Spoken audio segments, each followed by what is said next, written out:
Las cardiopatías isquémicas en realidad comprenden a un grupo de síndromes que se caracterizan por hacer alteraciones o por presentar alteraciones en la perfusión, ¿ok? En la irrigación de lo que sería el miocardio.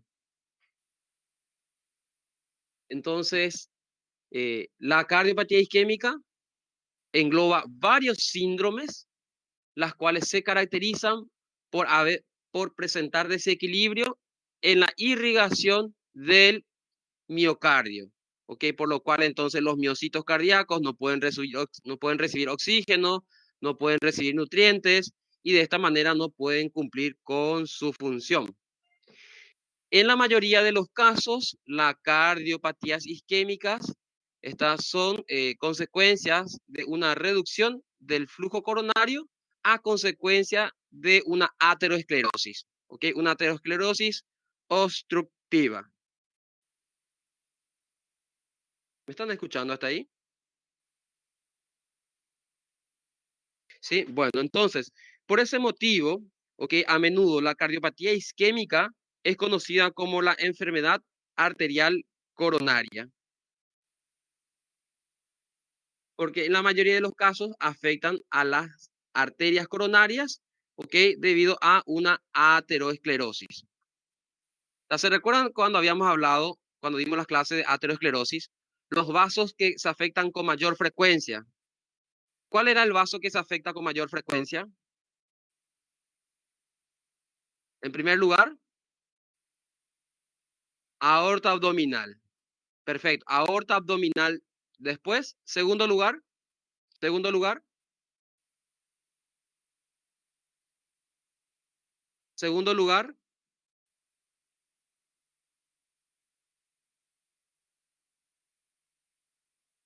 ¿Cuál es el segundo lugar? Nadie. ¿Qué es AT? ¿Qué significa AT? ¿Qué significa ateo? ¿Qué significa AT?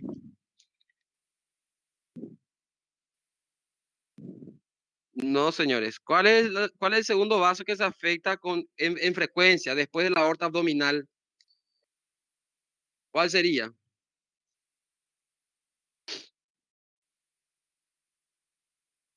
Las arterias coronarias. ¿Se recuerdan que le había mostrado? Incluso habíamos abierto el libro, les abrí aquí el libro para mostrarles. Bueno, ok. Le dije que en orden descendente, los vasos que más se afectan por una aterosclerosis, en primer lugar, aorta abdominal inferior. Segundo lugar, las arterias coronarias, ¿ok? Ahí, eso es lo que nos interesa. Tercer lugar son las arterias popliteas. Cuarto lugar, las arterias carótidas internas. Y en quinto lugar, los vasos del polígono de Willis y después el resto. ¿Ok? Entonces, las arterias coronarias son los segundos más afectados por la aterosclerosis y son en su mayoría las responsables de las cardiopatías isquémicas, ¿ok? En el 90% de los casos.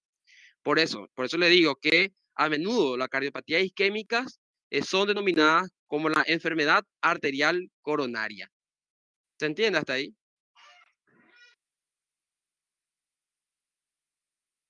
Bueno,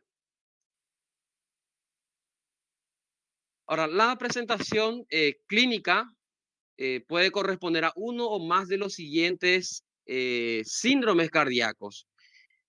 Porque le dije que en sí la cardiopatía isquémica es un conjunto prácticamente, o es más bien un síndrome, que pueden involucrar lo siguiente: una angina de pecho, un infarto agudo de miocardio, ¿ok?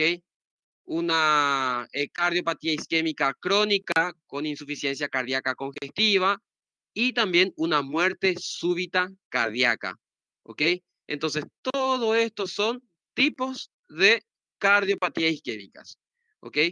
Lo que pasa es que muchas veces cuando hablamos de cardiopatía isquémica pensamos que es solamente infarto de miocardio y no, sino que también ahí está la angina de pecho, está la cardiopatía isquémica crónica y también la muerte súbita cardíaca.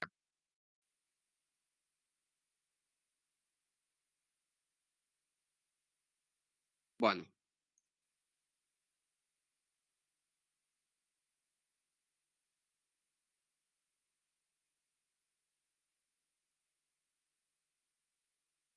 Listo, cambia la diapositiva. ¿A usted ya le cambió? A mí me sale en blanco todavía.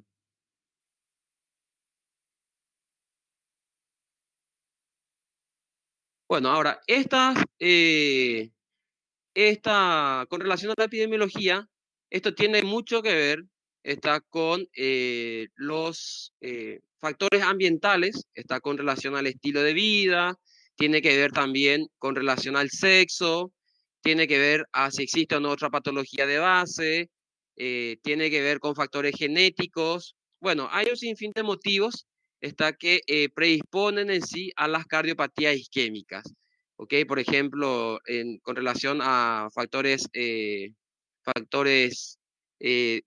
ambientales, ¿está? O higiénico-dietéticos, tiene que ver, por ejemplo, con la obesidad, ¿ok? La ingesta de comidas chatarras, tiene que ver también con el estrés, sí, el estrés también, ya vamos a mencionar en un rato en dónde más o menos entra, ¿ok? El sexo también, ¿ok? ¿Quién está mayor predispuesto para una cardiopatía isquémica?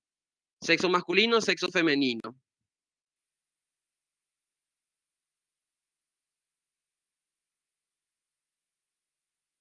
Sexo masculino. ¿Ok? En la actualidad se considera que hay un empate entre sexo masculino y femenino, pero desde antes se mencionaba ya que esto afecta mayoritariamente al sexo masculino, debido a que las mujeres ya en la etapa, o sea, en la etapa reproductiva, ellas tienen factores protectores. ¿Cuál sería el factor protector? Y bueno, los factores hormonales, como el estrógeno, por ejemplo, ¿ok? El estrógeno que hace relajación de la musculatura lisa, ¿ok? Ocasionan vasodilataciones. Entonces, de cierta manera, las mujeres adultas jóvenes, ¿ok? En etapa de edad reproductiva, ellas tienen factores protectores. Está contra cardiopatía isquémica, contra ACV. ¿Por qué? Porque el estrógeno entonces ocasiona una vasodilatación, que es un factor protector. Eso. Y ahora sí, cuando llega la menopausia, entonces terminó ese factor protector y ya entra también a en zona de riesgo. ¿Ok? ¿Se entiende hasta ahí, verdad?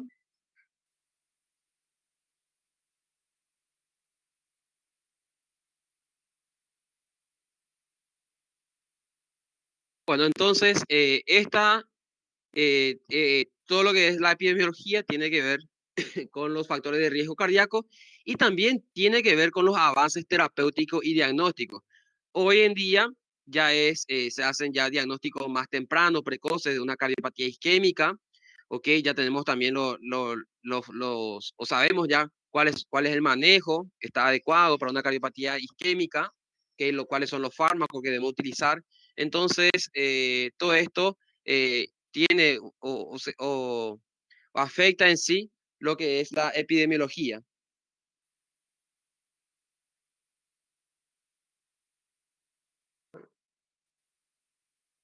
Ustedes ya dieron esto en fisiopato, ¿verdad? Entonces va a ser bien rápido. Ahora, con relación a la patogenia, esto ya sabemos que se debe a una perfusión coronaria especialmente inadecuada y que en la mayoría de las veces se debe a una obstrucción o una oclusión por una placa aterosclerótica, ¿ok? Debido a la aterosclerosis entonces. Pero no siempre vamos a encontrar en una cardiopatía isquémica la aterosclerosis. Hay ocasiones donde no hay una placa, pero sí existe un vasoespasmo, ¿ok? Sí, es cierto. La oclusión aterosclerótica es la que se presenta en la mayoría de las veces, ¿ok? Es la más frecuente, pero hay también cardiopatías isquémicas que no tienen que ver, ¿ok? O no existen en ella la aterosclerosis, ¿ok?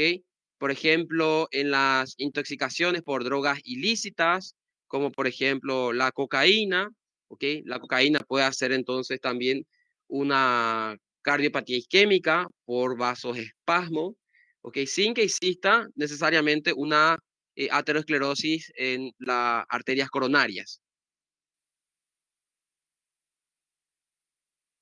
Ahora, las estenosis por aterosclerosis pueden afectar a cualquiera de las arterias coronarias, Está, por ejemplo, la descendente anterior izquierda, puede ser también a la circunfleja izquierda, a la coronaria derecha.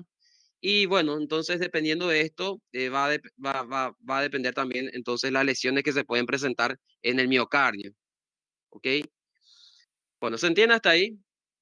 Con relación a la patogenia, lo que yo quiero que entiendan es que la mayoría de las cardiopatías isquémicas tienen relación con lo que es la aterosclerosis coronaria, pero no todas las cardiopatías isquémicas son por ese motivo, sino que hay otras situaciones como por ejemplo aquellas que hacen vasoespasmo, estas también pueden llevar a una cardiopatía isquémica. Ejemplo, drogas ilícitas, otro, el estrés, ¿ok?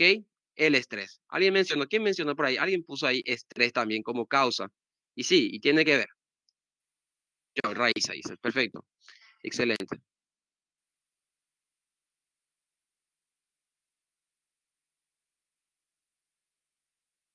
Ahora, las obstrucciones que ocluyen menos del 70%, entre 70 a 75%, dice nuestro libro, ¿ok? Entonces, las obstrucciones que ocluyen menos de 70 a 75% de la luz arterial, muchas veces pasan a ser asintomáticas, ¿ok? Y solamente aparecen manifestaciones clínicas cuando hay un esfuerzo, ¿ok? Cuando se realiza un esfuerzo físico. Ahora, ya aquellas que ocluyen más del 70 a 75% de la luz del vaso, ¿ok? Ellas sí presentan manifestaciones clínicas, o sea, sí ya son sintomáticas, ¿ok? Y bueno, y dependiendo de ello, entonces puede aparecer ya de un inicio, por ejemplo, la angina, ¿ok? Que tenemos de dos tipos, angina estable, angina inestable. Las anginas estables son aquellas que eh, en los casos donde hay casos de estenosis, ¿ok? Y donde unos niveles de esfuerzo concretos son las que producen los dolores torácicos, ¿ok? O sea, angina inestable es aquella donde hay una oclusión, sí, hay una oclusión, hay una estenosis de la luz del vaso sanguíneo, pero solamente se hace manifiesta cuando hay esfuerzo físico.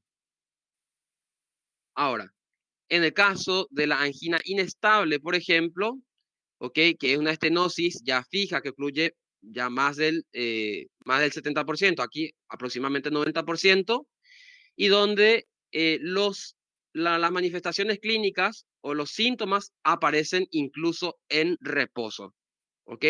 Resumiendo, oclusiones menos del 70% no ocasionan síntomas, son más bien asintomáticos.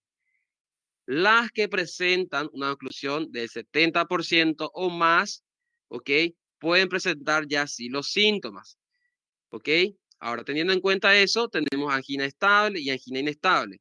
Angina estables es aquellas donde hay una oclusión, ¿ok? Del 70% o más, pero solamente presenta manifestaciones clínicas ante un esfuerzo físico. Y la angina inestable es aquellas que presentan obstrucciones, está de aproximadamente 90% o un poco más, y ellas presentan síntomas incluso en reposo. ¿Se entiende hasta ahí? Angina estable e inestable. Ya vamos a hablar de lo que en sí significa angina, pero ya sé que ustedes lo saben porque lo dieron ya en fisiopato.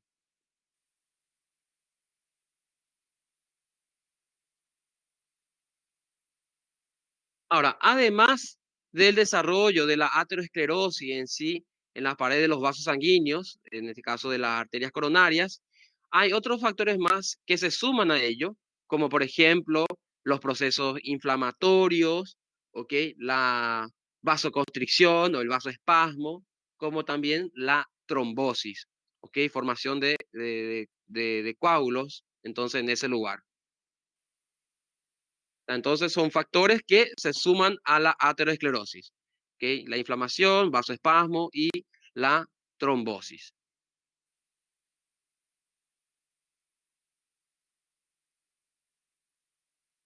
Bueno, con relación a los cambios que se puedan dar en la placa, ustedes ya saben que existen placas ateroscleróticas estable e inestable. ¿Se recuerdan de que habíamos hablado de estable e inestable? ¿De qué dependía de que sea estable o inestable? ¿De qué dependía?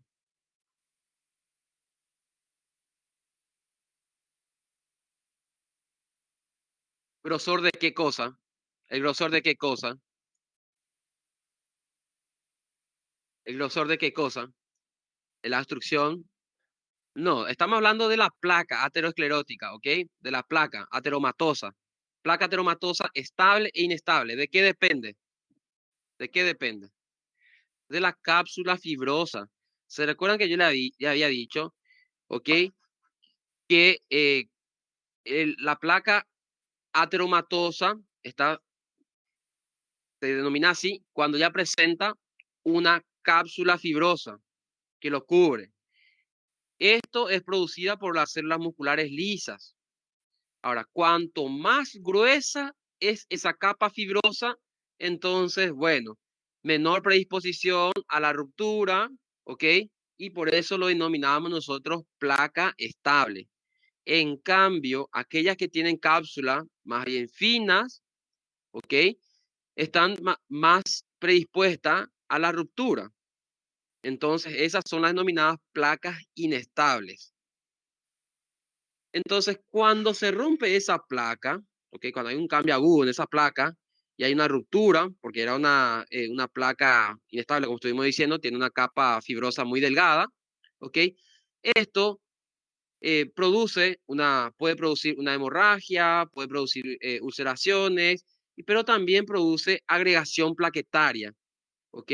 Entonces, debido a ello, aparte ya de la oclusión que genera esa placa por su presencia dentro de la pared del vaso sanguíneo, esa oclusión se puede empeorar debido a la formación de coágulos en la pared del vaso sanguíneo, o sea, por la formación de trombos. ¿Se entiende? ¿Se entiende hasta ahí? Entonces, esa ruptura de las placas inestables es lo que ocasiona, dentro de ella es lo que hablamos nosotros de un síndrome coronario agudo. ¿Se entiende hasta ahí? El cambio agudo, entonces, en la placa es lo que lleva a un síndrome coronario agudo. Eso es lo que estamos diciendo. Y bueno, y recuérdense que esa placa ateromatosa es altamente trombogénica. ¿Ok? Esa placa ateromatosa, por el simplemente hecho de estar ahí, ¿ok? Y de ir acumulando lípidos, ¿ok? Colesterol, ella genera por su presencia oclusión del vaso sanguíneo. Pero cuando se rompe esa oclusión, esta va empeorando debido a que estos son altamente trombogénicos. ¿Entendido? A ver, Casiana Martinac, ¿o no? Casiana, ¿entendiste?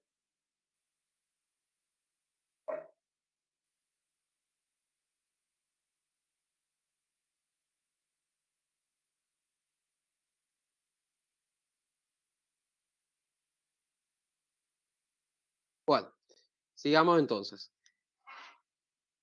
Estaba esperando que me responda Casiano. Bueno, la angina de pecho, ya que veníamos hablando de ello, eh, o se caracteriza por un dolor torácico intermitente. Cuando decimos intermitente nos referimos a aquel dolor que se interrumpe y prosigue cada cierto tiempo de manera reiterada. ¿Ok? Y esto ocasionado está por una isquemia miocárdica temporal. ¿Ok? Temporal o reversible. ¿Ok? Sin que llegue a ocasionar una necrosis. ¿Ok? Cuando hablamos nosotros de necrosis, entonces estamos hablando de una lesión irreversible, ¿verdad? ¿Estamos de acuerdo hasta ahí? Cuando decimos necrosis, es una lesión ya irreversible.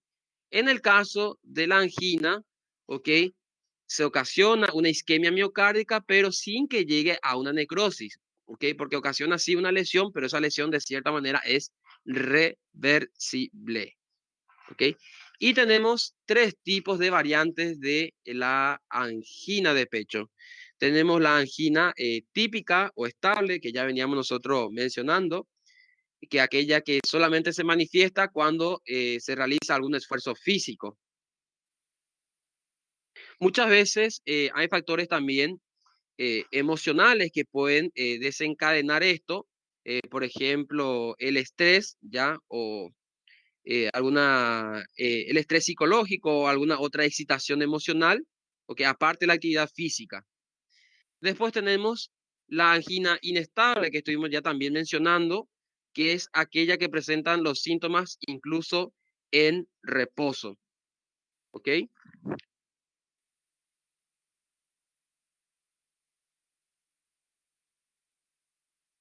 Bueno, en el caso de la angina inestable, se hace entonces referencia a un patrón de angina o molestia torácica de frecuencia creciente y prolongada que puede durar más de 20 minutos.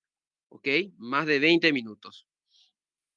En el caso de la angina de Prince-Metal, ya esta es una forma más rara de isquemia miocárdica y que es más bien causada por un espasmo arterial coronario.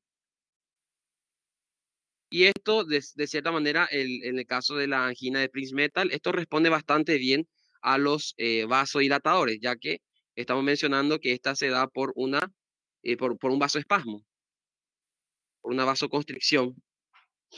Bueno, ¿se entiende hasta ahí? Son o tres variantes de la angina de pecho. La típica, está la estable, la inestable y la de Prince-Metal. ¿Ok? Bueno, facilísimo. Hasta ahí está muy fácil todavía.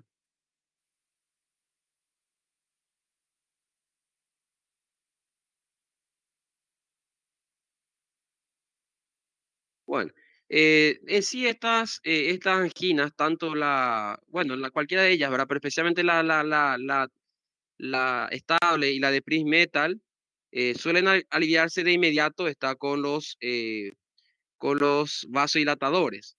Está como por ejemplo la nitroglicerina, está antagonista de calcio y entre otros.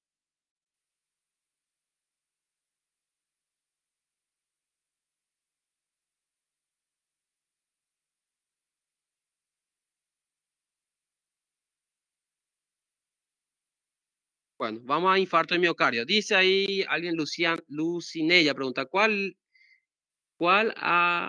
se relaciona con el factor emocional? Están las emociones fuertes, Lucinella, las emociones fuertes. Está, por ejemplo, incluso el estar muy, muy feliz, muy alegre, o como también estar muy nervioso, está, o angustiado, la angustia, son las que pueden ocasionar, está, aquellas que, por el lado negativo, ¿verdad? Aquellas que puedan desencadenar un estrés. Y bueno, estar muy contento también, ¿ok? Estar muy contentos también. No sé si ya escucharon, pero también puede ser.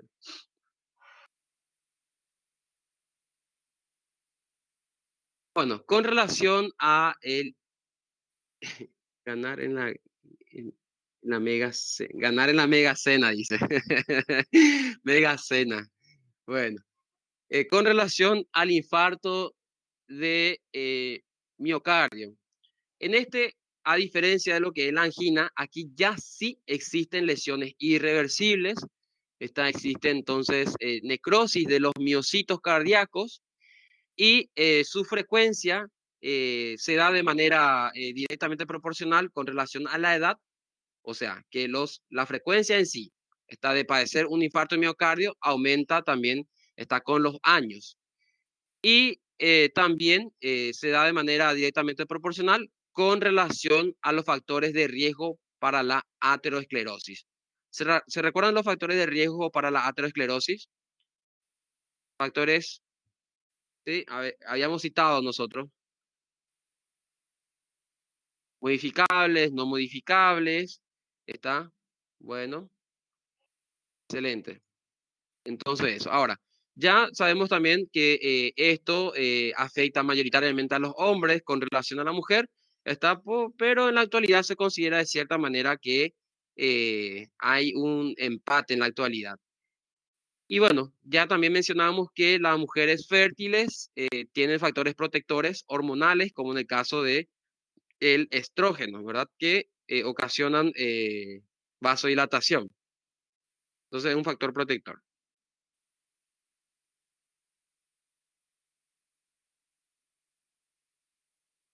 La mayoría de los infartos de miocardio, estas se deben a un trombo, a una trombosis aguda de la arteria coronaria. Ahora, ¿a qué se debe entonces esa trombosis aguda de la arteria coronaria? Y en la mayoría de los casos, esta se debe a la rotura de una placa ateromatosa, que estaba presente en la arteria coronaria. ¿Ok? Entonces, existe una oclusión de la arteria coronaria, que es lo más típico en la insuficiencia, o sea, perdón, en el infarto de miocardio. Y bueno, y esto se da de la siguiente manera. Hay una placa ateromatosa, inestable, que se rompe, que hay una ruptura súbita de esa placa. Estos son altamente trombogénicos, que hacen agregación plaquetaria, ¿ok? También va acompañado de vasoespasmo, y hay activación de la coagulación porque al romperse esa placa ateromatosa se liberan factores tisulares, ¿okay? Que de cierta manera predisponen aún más a la formación de trombos, ¿okay? Y el trombo entonces va creciendo, está pudiendo obstruir en totalidad la luz de ese vaso sanguíneo. Ahora, el trombo puede evolucionar en pocos minutos y ocluir por completo la luz de la arteria coronaria. Entonces, estos son los eventos en los cuales se da una oclusión de la arteria coronaria por una rotura de una placa que es altamente trombogénica.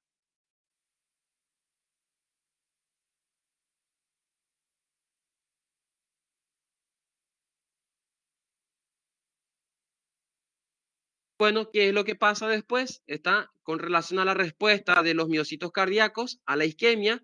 Hay como no están recibiendo oxígeno, disminuye entonces la actividad aeróbica, por lo cual hay una reducción de la producción de energía, o sea, de ATP, que es necesario, ¿verdad?, para la contracción de este tejido muscular. Y como consecuencia, entonces, hay una pérdida de la contractibilidad de ese tejido muscular estriado cardíaco. Y esta pérdida de la contractibilidad se da un minuto después de que se haya originado la isquemia. O sea, cuando comienza a alterarse la contracción y bueno, un minuto después de haberse iniciado la isquemia. ¿Ok? ¿Por qué? Porque los miocitos cardíacos prácticamente no trabajan, con un metabolismo anaeróbico, ellos más bien son aeróbicos, necesitan de oxígeno para poder formar su energía y poder realizar sus funciones que más bien encajan en una contracción. Entonces, por eso, a los pocos tiempos de producirse el proceso isquémico, entonces afecta ya la contracción, a los un minuto. Y los cambios ultraestructurales están incluidas la relajación de las miofibrillas, el agotamiento de glucógeno y tumefacción celular, se vuelve evidente entonces con rapidez también.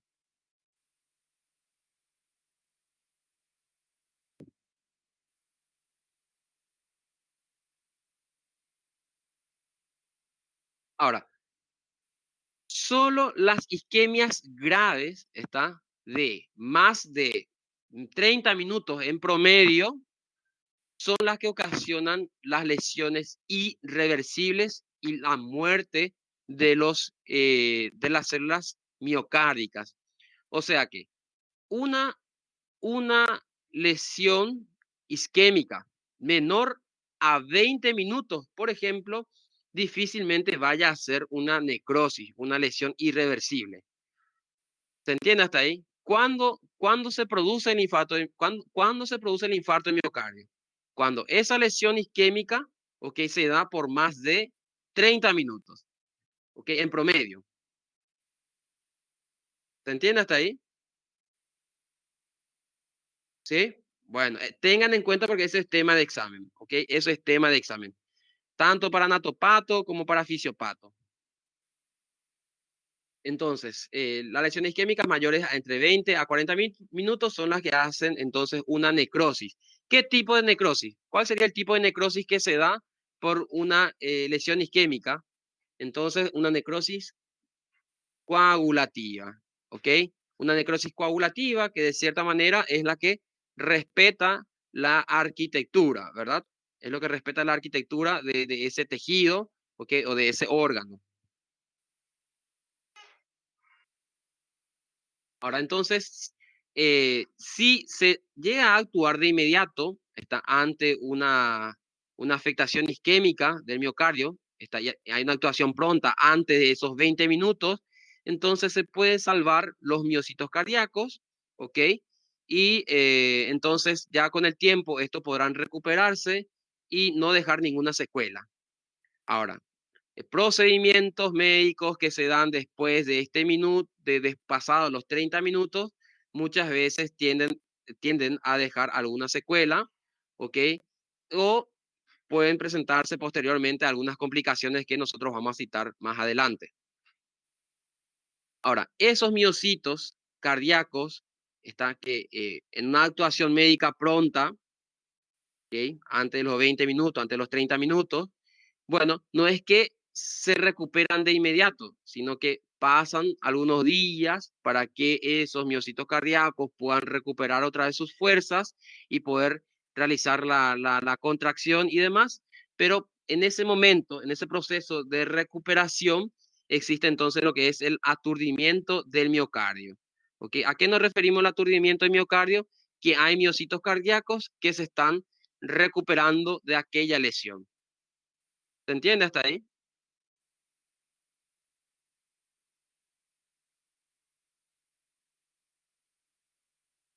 Ahí está. A pesar de realizar una perfusión a tiempo en el estado posisquémico, el miocardio, ¿okay? Los miocitos cardíacos, el miocardio sigue siendo muy disfuncional durante varios días. Entonces, durante esos días, nosotros hablamos de un aturdimiento del miocardio.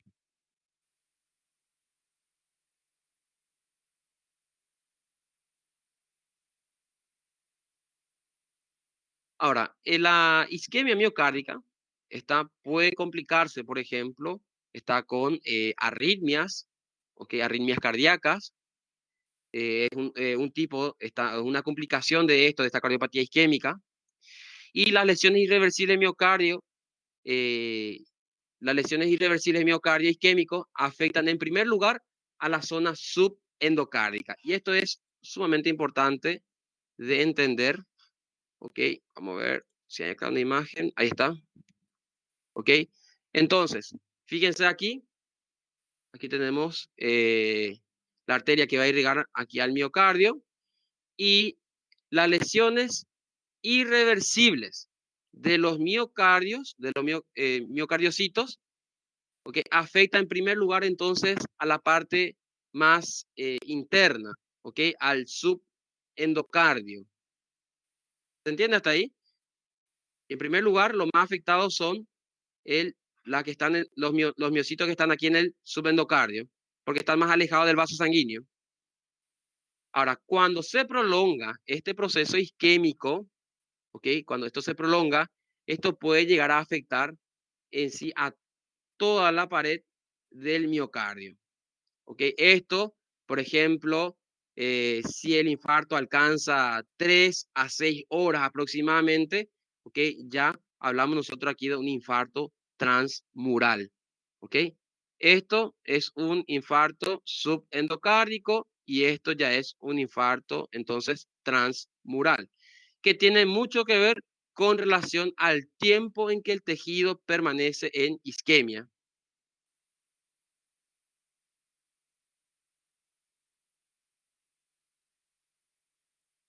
¿Ok? ¿Hasta ahí todo bien?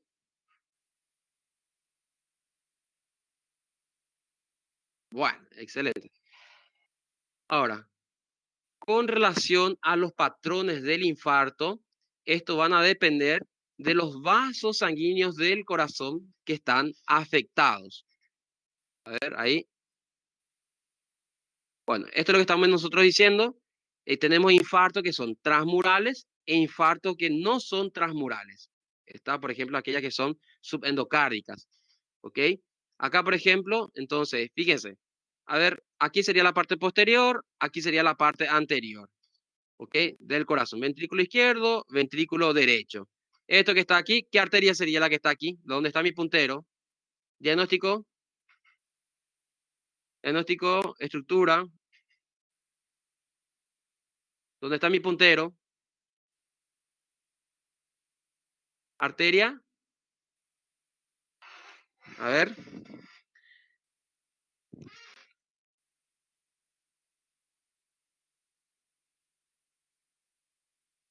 A ver. Arteria coronaria, dicen. Mm, arteria interventricular anterior o arteria descendente anterior izquierda. ¿Ok? No, ustedes me escriben an. ¿Qué significa an? An no significa nada. Coronaria, me dicen. ¿Pero qué coronaria cuál? ¿Coronaria derecha, coronaria izquierda? Sean más específicos. Sean más específicos. Está para que podamos entenderlos. Anterior. ¿Qué es anterior? ¿Anterior de quién? ¿Pero anterior qué? ¿Qué anterior? ¿Cuál es anterior? Coronaria anterior. ¿Existe una coronaria anterior?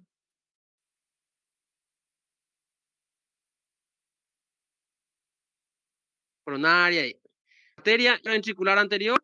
Esta arteria coronaria descendente anterior izquierda. Ese es su nombre completo. ¿Ok?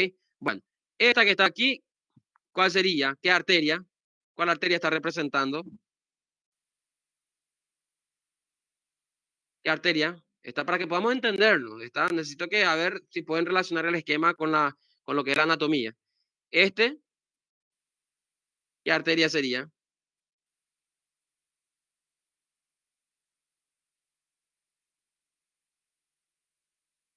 Bueno, le voy a mandar acá un screen, o sea, una foto al doctor Sergio Mármol y a la doctora Paola. La arteria, ok, bueno, ok, la circunfleja izquierda, eso, la circunfleja izquierda, ok. Bueno, entonces aquí tanto la descendente anterior izquierda como la circunfleja izquierda son ramas de la coronaria izquierda. Muy bien. Y esta que está aquí, ¿a cuál representa? ¿Dónde está mi puntero? ¿A quién representa?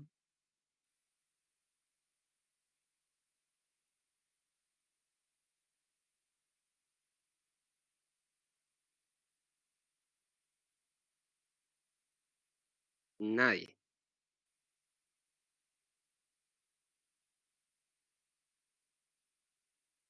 La coronaria derecha. ¿No te parece que la coronaria derecha tenía que estar acá? Coronaria derecha acá. Acá coronaria derecha. ¿Qué sería esta?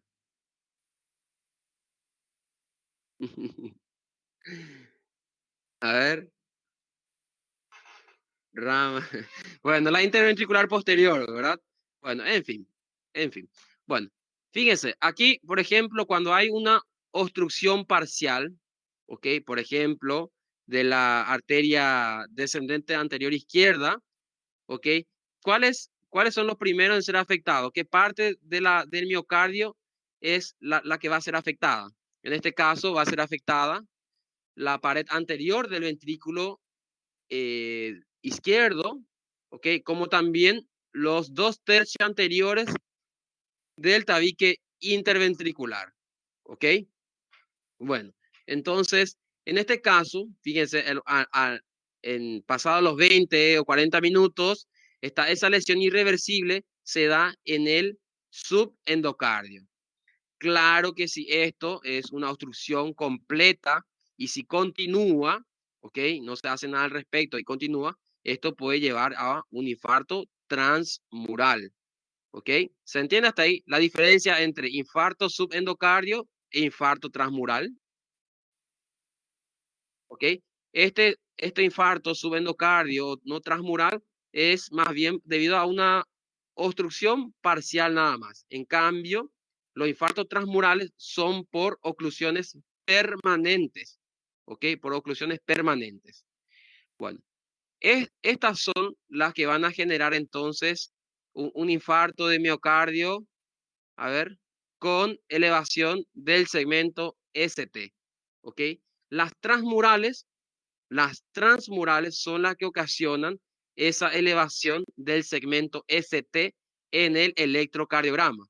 En cambio, los infartos no transmurales son las que no causan esa elevación del segmento ST. ¿Se entiende hasta ahí? Aquí. Transmurales con elevación del segmento ST. Ahora, las no transmurales son entonces las que no generan elevación del segmento ST. ¿Se entiende hasta ahí? A ver si me captaron la información.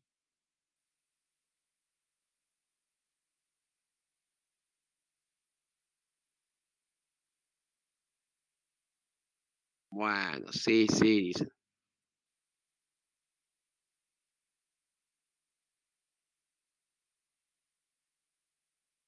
Bueno, entonces, fíjense, esto teniendo en cuenta entonces a cuál arteria es la que es afectada.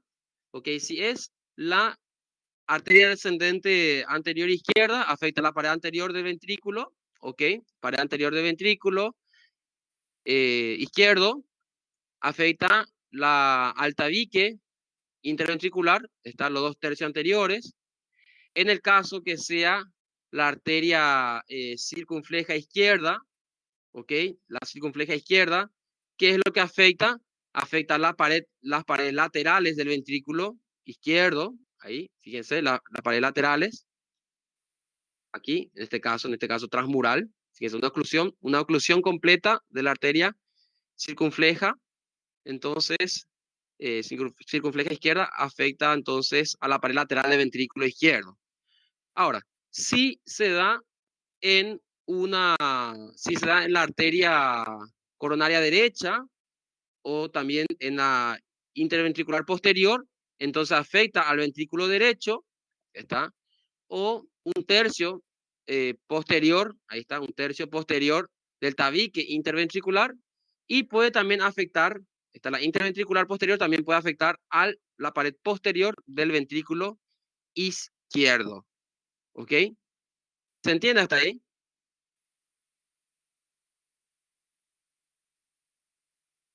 Entonces, dependiendo del grado de la obstrucción, ¿ok? Según el grado de obstrucción, podemos nosotros entonces hablar de y del tiempo también, claro, de un infarto transmural, un infarto subendocárdico y también podemos hablar de un infarto microscópico, ¿ok? Hay oclusiones de pequeños vasos que ocasionan infartos microscópicos, que son estas. Ahí, excelente. Cambiar.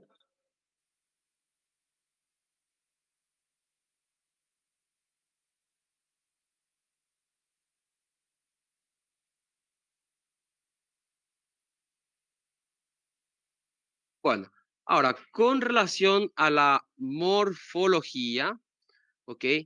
Eh,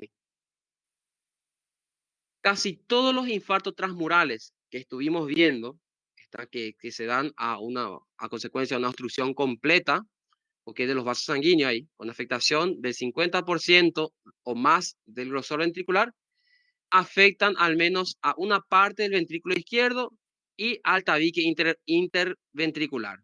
O sea, una obstrucción completa una obstrucción completa, por ejemplo, de la interventricular anterior o de la interventricular posterior, por más que sea la posterior, y si es una oclusión completa, esto de alguna manera afecta al tabique y al ventrículo izquierdo. El ventrículo izquierdo es el más afectado en un infarto, ¿ok? El ventrículo izquierdo es el que más se afecta. Y bueno, entonces los aspectos morfológicos que se pueden ver tanto macroscópico como microscópico van a depender del tiempo, ¿ok? El tiempo transcurrido está con relación al inicio de la isquemia, ¿ok? Desde el inicio de la isquemia. Entonces depende de ello los cambios morfológicos que van a existir. Por ejemplo, no va a ser igual un infarto de miocardio que inició hace 30 minutos con relación a un infarto de miocardio que ya pasó 2 o 3 días. No va a ser igual lo que nosotros vamos a encontrar tanto macroscópicamente como microscópicamente. ¿Ok? Entonces, las lesiones van a ir desde lesiones irreversibles, ¿ok? Hasta lesiones, o sea, desde lesiones reversibles hasta lesiones irreversibles como la necrosis coagulativa y la fibrosis. Estos cambios morfológicos, para tener en cuenta, lo que sí tienen que manejar en sí es esta tabla. Esta tabla es la que se tienen que tragar. Esta tabla es la que se tienen que tragar para manejar los cambios tanto microscópicos, macroscópicos que se dan con relación al tiempo, desde el inicio de la lesión isquémica.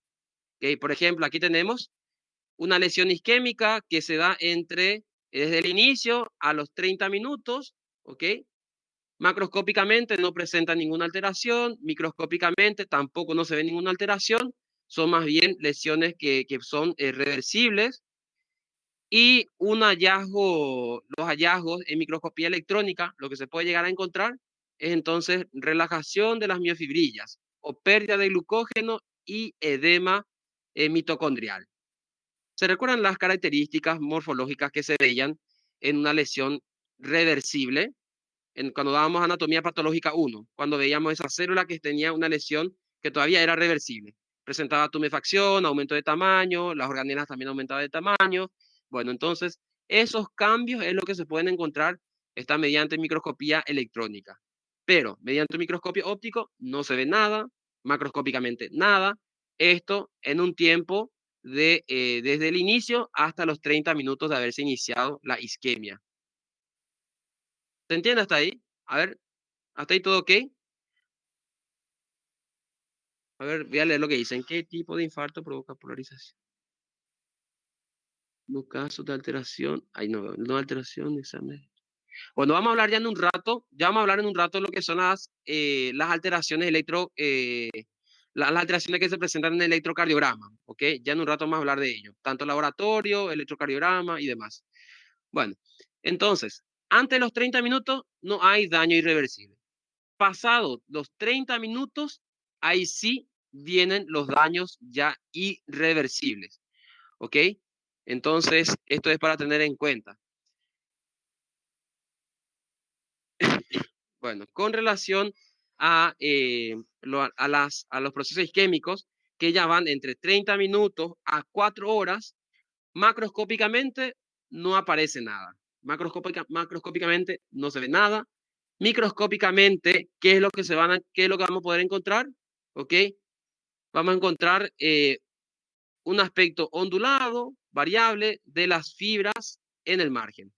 Y en el microscopio electrónico vamos a encontrar ruptura del sarcolema. ¿Qué es sarcolema? ¿Qué sería sarcolema? ¿A qué nos referimos con sarcolema? Sería la membrana plasmática de los miocitos cardíacos, ¿verdad? Entonces, ahí vamos otra vez. Pasados los 30 minutos a las 4 horas, okay, ya hay un daño irreversible, pero macroscópicamente no se ve nada. Microscópicamente también prácticamente no se ve nada, pero se puede ver algunos aspectos ondulantes. Y ahora sí, por microscopio electrónico, lo que se puede ver es que hay una ruptura de las membranas plasmáticas.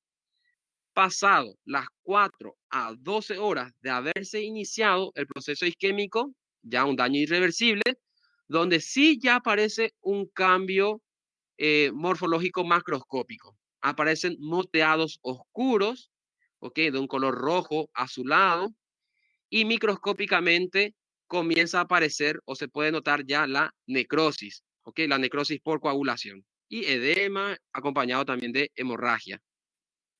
Entre las 4 a 12 horas pasado el proceso isquémico, que ya ocasiona un daño irreversible, ¿ok?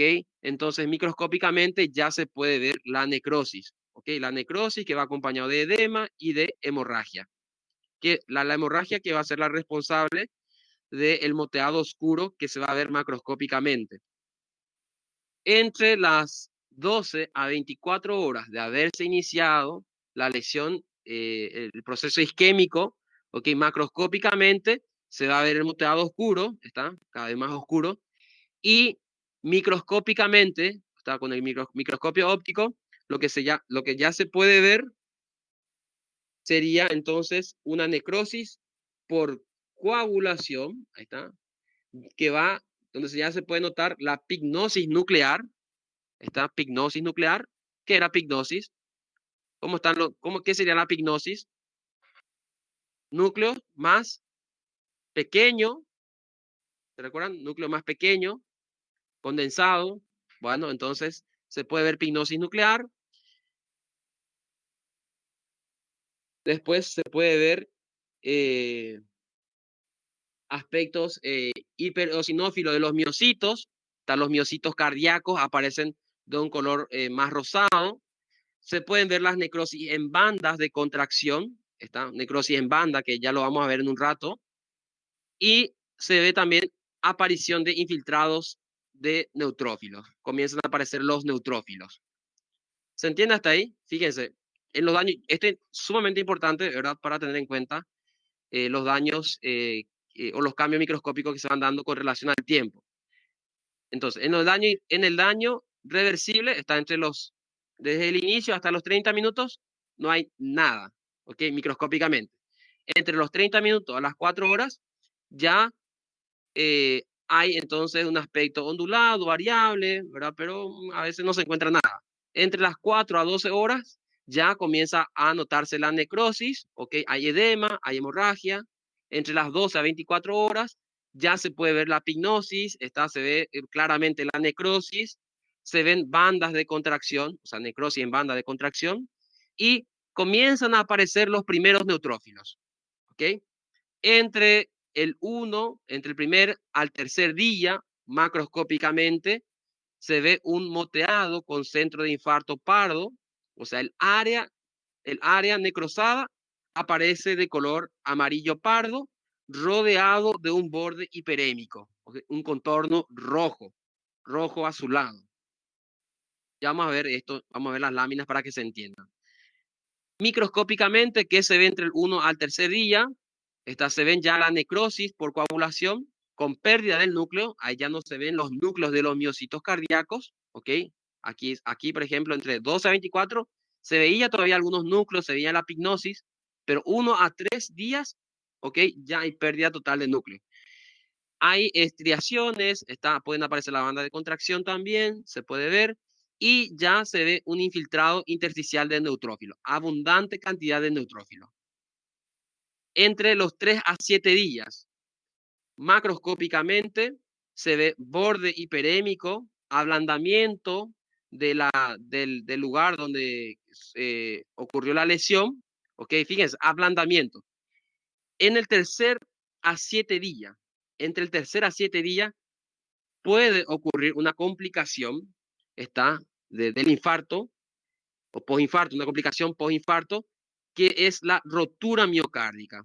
Entre el tercer al séptimo día puede haber una ruptura miocárdica. ¿Por qué? Porque en ese momento hay un ablandamiento de la pared, ¿ok? En el lugar donde ocurrió la lesión. Microscópicamente hay vamos a poder ver el inicio de la desintegración de las microfibrillas, ¿ok? Por las células fagocitarias como macrófagos, ¿ok? Vamos a comenzar a ver macrófagos también con neutrófilos, acompañados de neutrófilos. Y bueno, ahí lo llamativo es la presencia del macrófago, ¿ok? Las células fagocitarias, especialmente en el borde del infarto. En el séptimo a décimo día, entre 7 a 10 días, después de haberse iniciado el proceso isquémico, macroscópicamente, lo que nosotros vamos a encontrar es un máximo grado de reblandecimiento, ¿ok? Aún más está predispuesto a la ruptura miocárdica, ¿ok? Donde el lugar de la lesión aparece en color amarillo pardo y con un borde rojo, con un borde rojizo, con un contorno rojizo. Microscópicamente ya se ve netamente, está claramente la fagocitosis, ¿ok? O sea, se ve la presencia de los macrófagos y no solamente ya en el borde, sino que en la lesión misma. Y ya se ve también el inicio de un tejido de granulación, ¿ok? Se ve un tejido de granulación. Entre los 10 a 14 días, después de haberse iniciado el proceso isquémico, macroscópicamente se ven los bordes del infarto de un color gris rojizo. ¿Ok? ¿Por qué? Porque se va cicatrizando. Microscópicamente, lo que vemos es un tejido ya de granulación bien establecido, bien formado, con depósitos de colágeno, ¿está? Porque comienza a cicatrizarse. Entre las 2 a 8 semanas, macroscópicamente, ya se ve la cicatriz bien blanquecina, grisácea, ¿ok? Progresiva desde el borde hacia el centro. Ya no tiene ese borde rojizo, borde hiperémico. Y microscópicamente hay aumento de depósito de colágeno, ¿ok? Con reducción de la celularidad. Ya van desapareciendo las células inflamatorias y va quedando solamente la cicatriz. Y pasados los 2 meses, macroscópicamente se ve la cicatriz completa y microscópicamente se ve entonces la cicatriz colágena. Bueno, estos son los cambios morfológicos entonces que tienen que estudiar, manejar, repasarlo una y otra vez, porque, bueno, esto es lo que tenemos que saber. Ya vamos a hacer un receso y a la vuelta vamos a ver las láminas con relación a esta tabla.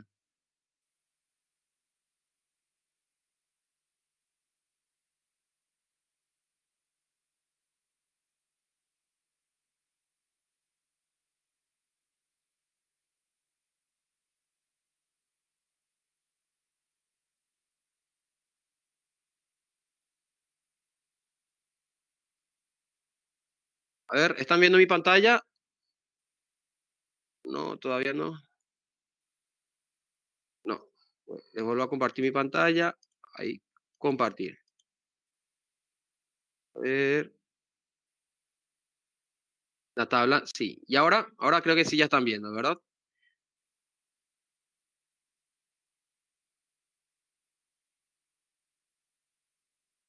Excelente. Bueno, a ver,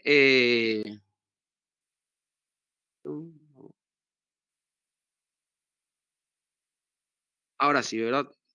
Vamos a ver el libro un ratito que quiero mostrarle una tabla. Esto, la tabla en 12.4 de la página 541, ¿ok? Habla del tiempo aproximado de inicio de los episodios claves en miocitos cardíacos isquémicos. Ahí. Entonces, características y tiempo. Aquí con relación al tiempo y aquí las características. Inicio de la reducción del ATP. ¿Cuándo comienza a reducirse el ATP en los miocitos cardíacos? Y bueno, ya segundos de haberse iniciado, segundos nada más de haberse iniciado el proceso isquémico, ¿ok? Después, ¿cuándo aparece la pérdida de la contractibilidad?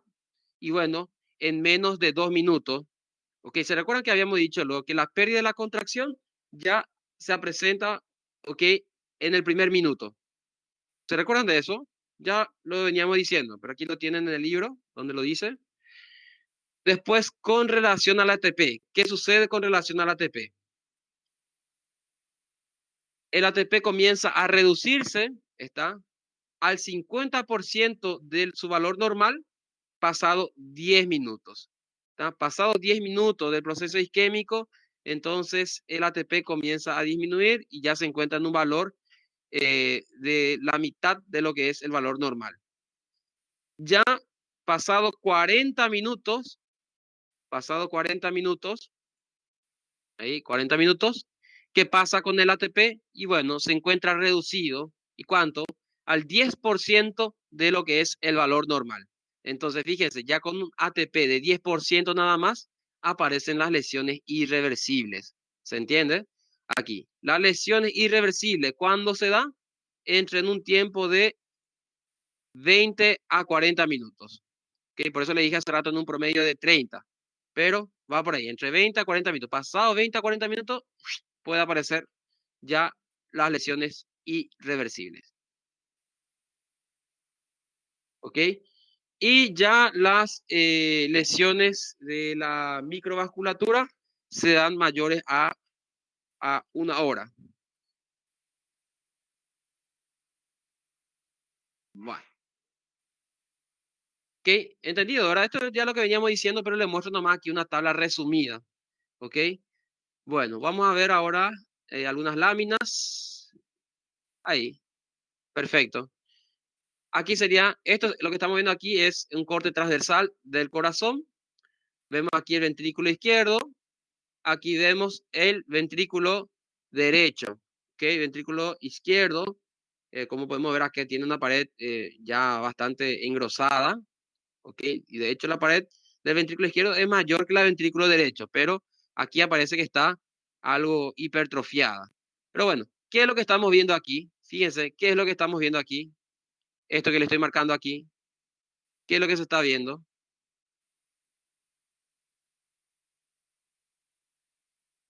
Una necrosis, excelente. ¿Ok? Una necrosis. Perfecto. A ver, ¿cuál será que fue el vaso comprometido en este lugar? ¿Cuál fue el vaso sanguíneo comprometido? ¿Fue la arteria circunfleja izquierda? ¿Fue la arteria coronaria derecha? ¿Fue la arteria descendente anterior izquierda? ¿Fue la interventricular posterior? ¿Cuál de los vasos sanguíneos fue la afectada en este caso?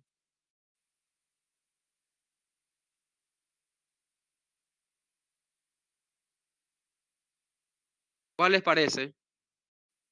Afecta la pared anterior del ventrículo izquierdo y afecta los 2/3 anteriores del tabique.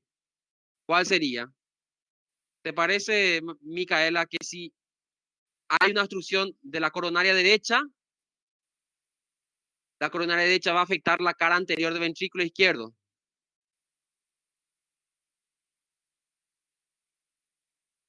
No, a ver, va para Caeni. No, ¿verdad? Dice, a ver, dice, ¿cuál es el vaso sanguíneo aquí afectado? La arteria descendente anterior izquierda, ¿ok? La arteria descendente anterior izquierda es la que entonces fue la afectada, ¿ok? La que presentó entonces la obstrucción y entonces se dio el infarto en la cara anterior o en la pared anterior del ventrículo izquierdo y los 2/3 anteriores del tabique. Bueno, excelente.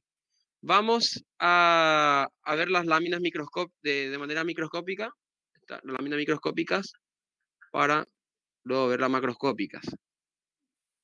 Bueno,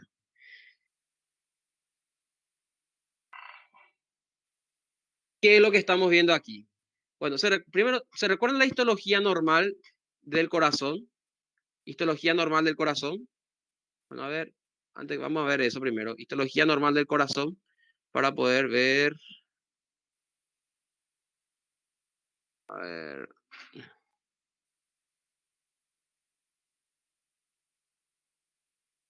ver la histología normal.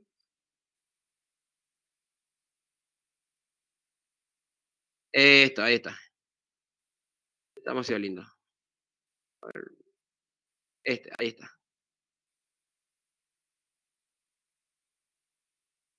Diagnóstico tejido. Aquí estamos viendo un tejido muscular estriado. A ver, tejido muscular estriado, cardíaco. Perfecto. ¿Cómo son? Los miocitos, esto es un corte longitudinal, ¿ok? En un corte longitudinal donde estamos viendo los miocitos. Los miocitos son células cortas, ¿ok? Algo anchas con relación, por ejemplo, a las células musculares lisas, estas son más anchas. Los núcleos son centrales, son redondos o algo ovoides. Los núcleos tienen un tamaño bastante grande, ¿está?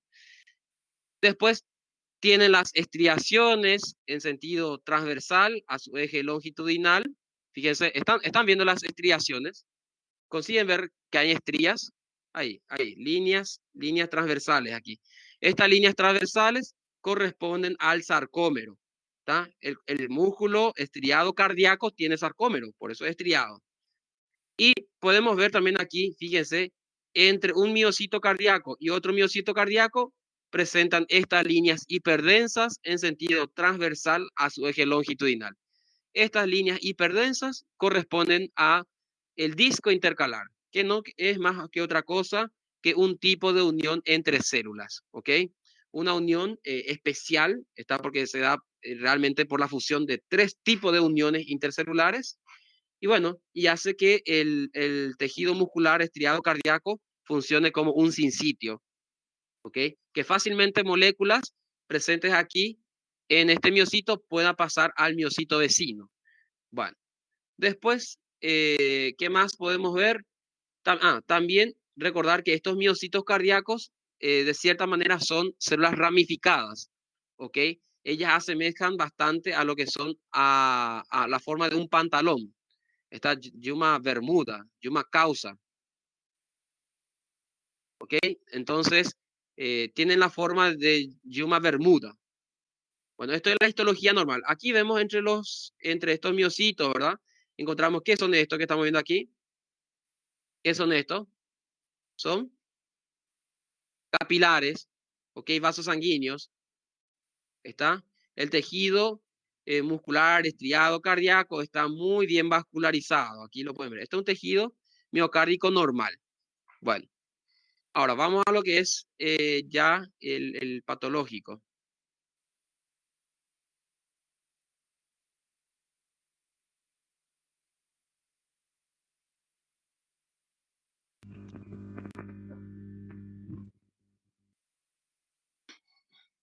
A ver, a ver, a ver.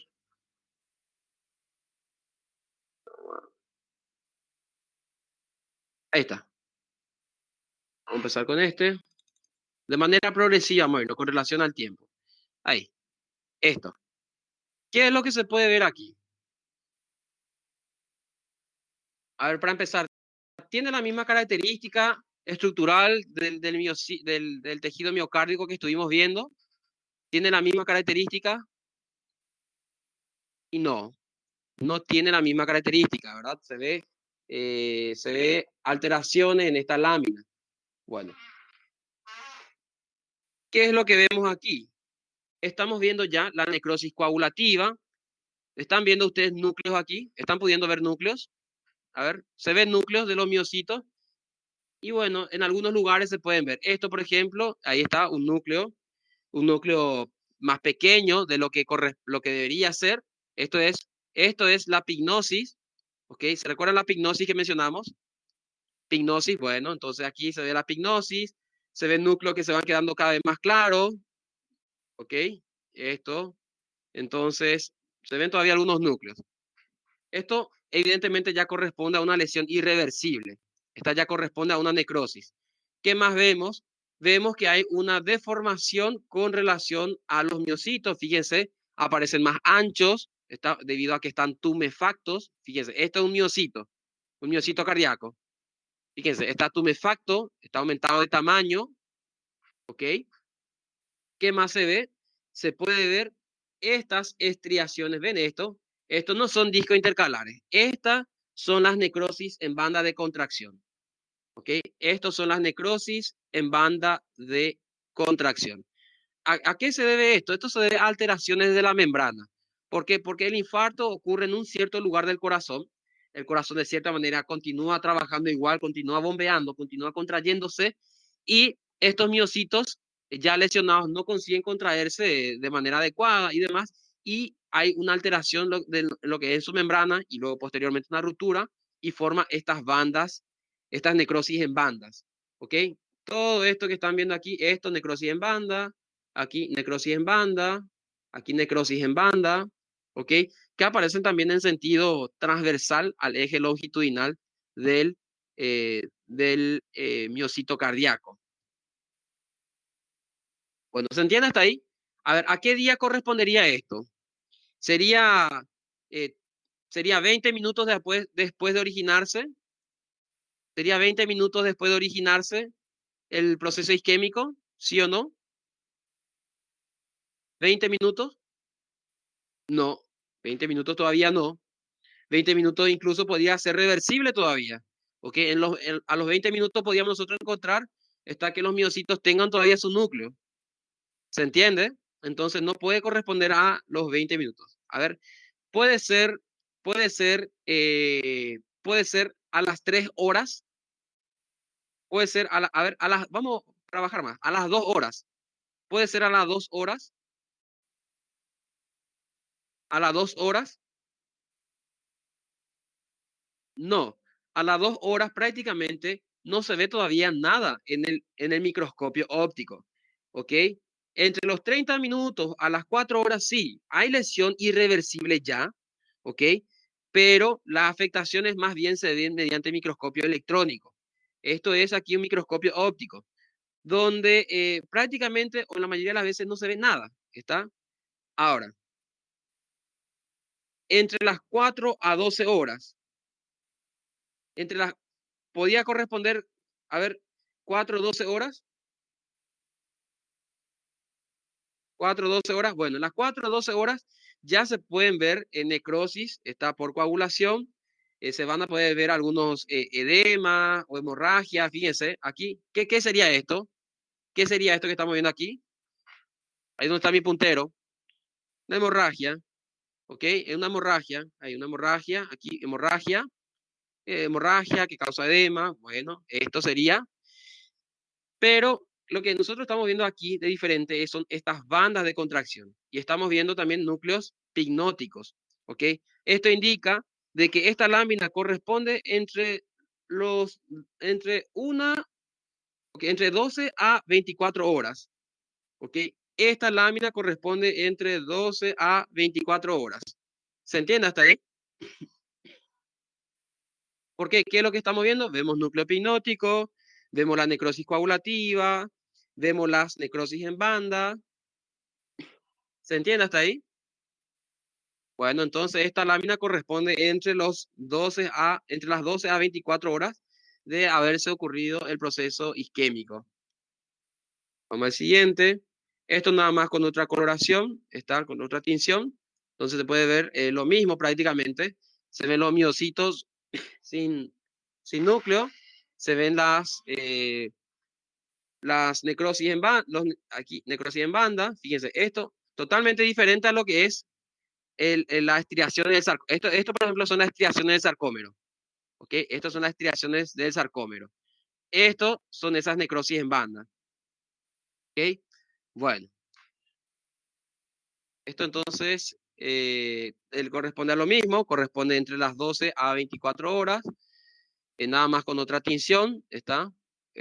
Aquí está tenillo con la tinción tricrómica. Vamos a mirar. A ver aquí, esta lámina.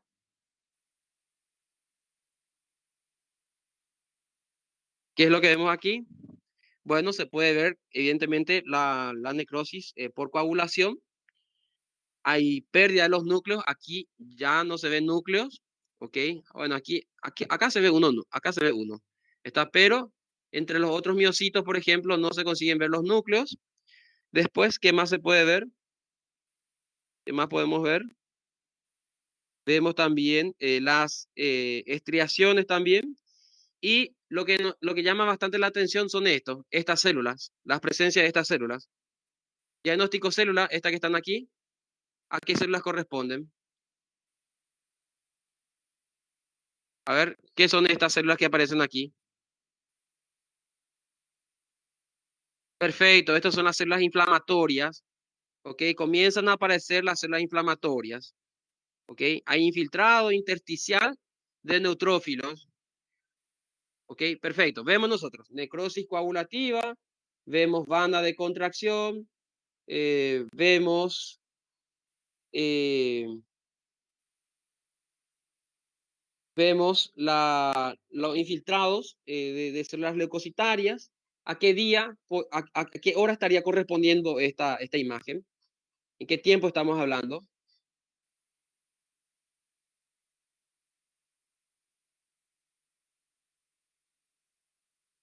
A ver, ¿de qué tiempo estamos hablando?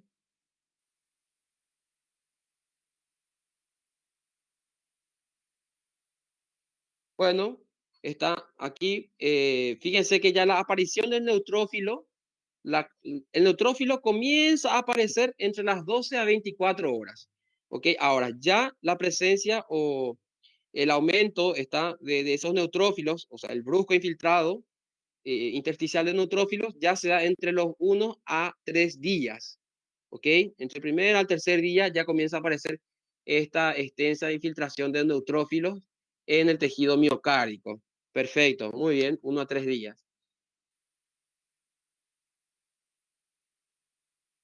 El siguiente. Aquí, esto, fíjense, esto sigue correspondiendo. ¿Tá? Este encaja mejor, entre las 12 a 24 horas. Esto encaja mejor entre las 12 a 24 horas. Aquí, textualmente en el libro, aquí se menciona que corresponde entre 1 a 3 días. ¿Ok? Aquí cuando comiencen a leer aquí el texto les dice que entre 1 a 3 días aproximadamente, pero las características que se observan en esta lámina realmente corresponden entre las 12 a 24 horas. ¿Ok? Ahora, en esta lámina, por ejemplo, sí ya se observan ese brusco infiltrado intersticial de neutrófilos. ¿Se entiende hasta ahí? Que aquí neutrófilos comienzan a aparecer. Esto encaja mejor entre las 12 a 24 horas.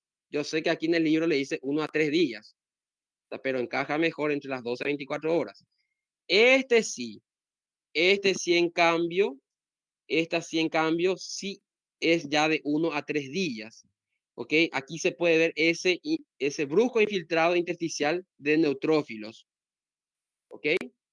¿Se entiende hasta ahí? A ver, ¿se entendió hasta ahí?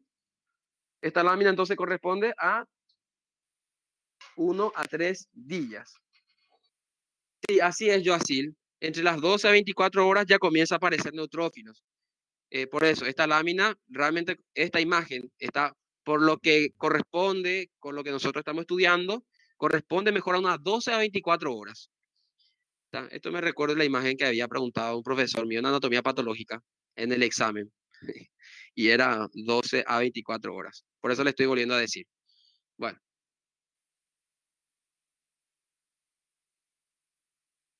Bueno, bueno, sí, pero poco, así mismo yo así. Vamos al siguiente. Aquí, ¿qué estamos observando? A ver, se ven entonces algunos miocitos. Bueno, aquí estamos aquí en el lugar de la lesión. ¿Ok? Estamos aquí en el lugar de la lesión.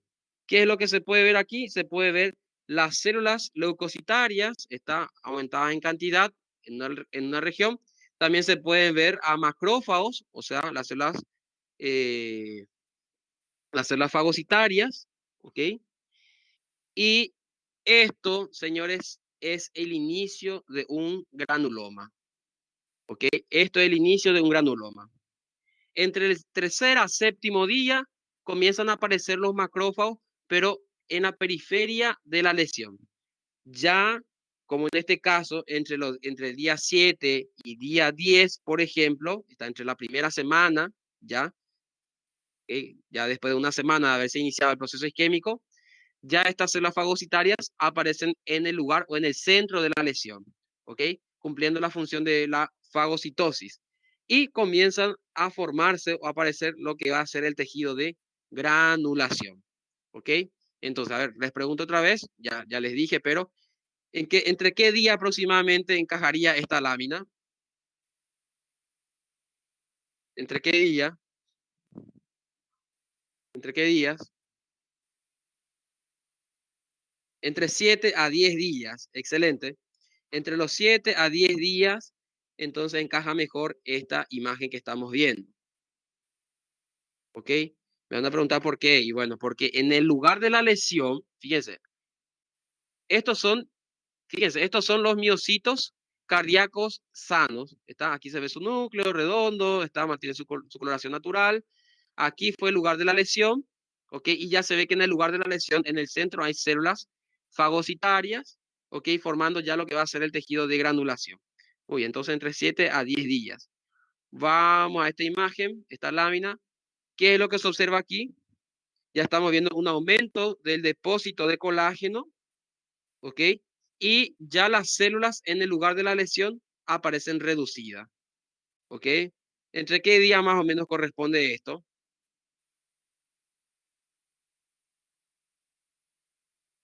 ¿Entre qué día más o menos corresponde esto? Ya hay depósito de colágeno, fíjense, ya hay depósito de colágeno, está con escasa cantidad de células entre esa cicatriz. Corresponde entre las 2 a 8 semanas, excelente. ¿Ok? Bueno, esto ya está muy cerca de lo que va a ser el día 10 a 14. ¿Por qué? Porque acá se puede ver que ya hay formación de nuevos vasos. ¿Ok? Aquí se ven capilares y bueno, esto entonces entre los 7 a 10 días, está ya casi a los 10 días aproximadamente. Y esto, donde ya se ve entonces la formación de la cicatriz y ya con escasas células corresponde entre las 2 a 8 semanas. ¿Ok? ¿Se entienden hasta ahí las imágenes, las láminas? ¿Todo bien? Este es el atlas del libro de Robbins. ¿Ok? Lo pueden mirar, yo creo que les dejé ya el enlace de este libro. Bueno, excelente.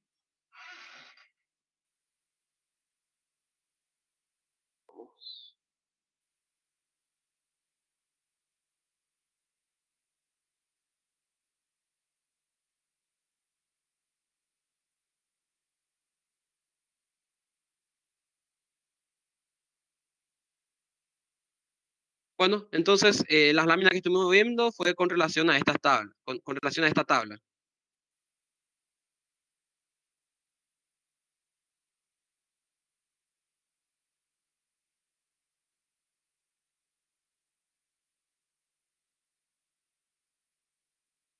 Bueno, entonces los cambios presentes en la lesión o en el infarto de miocardio son todas esas que están en la tabla y aquí nada más describe lo mismo, ¿ok? Describe lo mismo, ya lo que estoy mencionando. Vamos a pasar nada más. Todo lo que dice aquí, en esta diapositiva, está todo ahí en la tabla. Es lo mismo.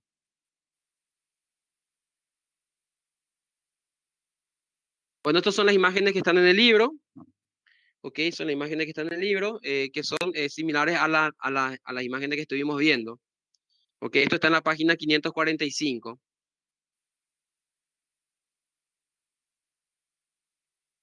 A ver. Aquí en esta imagen, por ejemplo, esta imagen, un infarto de un día de evolución que muestra la necrosis coagulativa y fíjense dónde está esto, por ejemplo, que está aquí, sería tejido normal, fíjense los miocitos cardíacos aquí de estructura o característica normal, pero estas, fíjense, aparecen adelgazadas. ¿Ven estos espacios en blanco que están aquí? Estos espacios en blanco, que aquí están aumentados, aquí son más pequeños, aquí ese espacio en blanco está aumentado. ¿Están pudiendo ver? El espacio en blanco aquí es más grande. Sí, bueno, ese espacio en blanco corresponde en sí al edema. ¿Ok? Esto corresponde al edema que se presenta en el infarto ya en el primer día.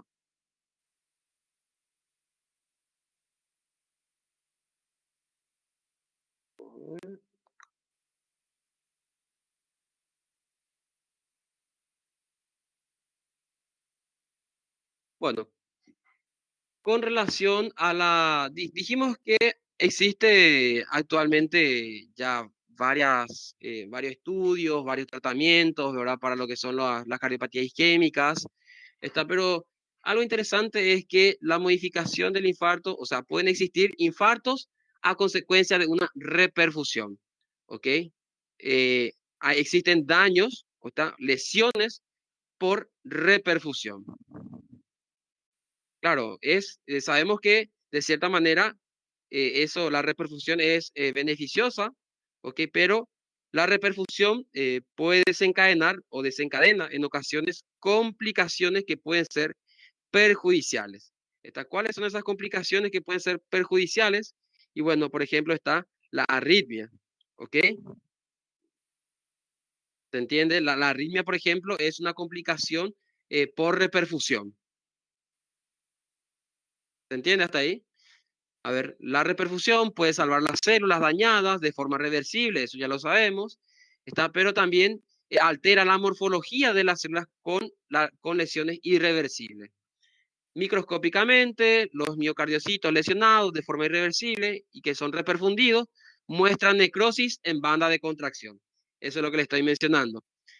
¿Por qué? Porque ese miocito cardíaco es como si fuera que entró en un mecanismo de adaptación, ¿ok?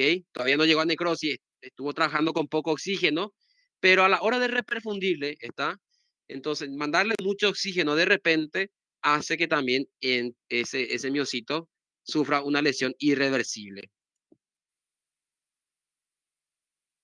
Ahora, ¿y por qué se da eso? ¿Cuáles son los factores que contribuyen a esa lesión por reperfusión? Y bueno, debido a una disfunción mitocondrial, debido a una hipercontracción de los miocardiocitos, ¿ok? Fíjense que el miocardiocito estaba débil, estaba fatigado, ¿ok? Estaba edematizado, estaba hinchado, ¿ok? Estaba tumefacto, y bueno, y de repente le llegan los nutrientes, le llega el oxígeno y lo obliga entonces o hace que se comience a contraer o entre una hipercontracción, lo cual genera un daño de la membrana del miocito cardíaco y finalmente una lesión irreversible. ¿Ok? También porque se producen radicales libres de oxígeno, los cuales son tóxicos para las células, ¿ok? Debido a agregación de leucocitos que pueden producir una oclusión microvascular y debido a activación de las plaquetas, ¿ok? Y del complemento que contribuyen a la lesión microvascular. Entonces, estos serían los factores que contribuyen a la lesión por reperfusión. ¿Se entiende hasta ahí?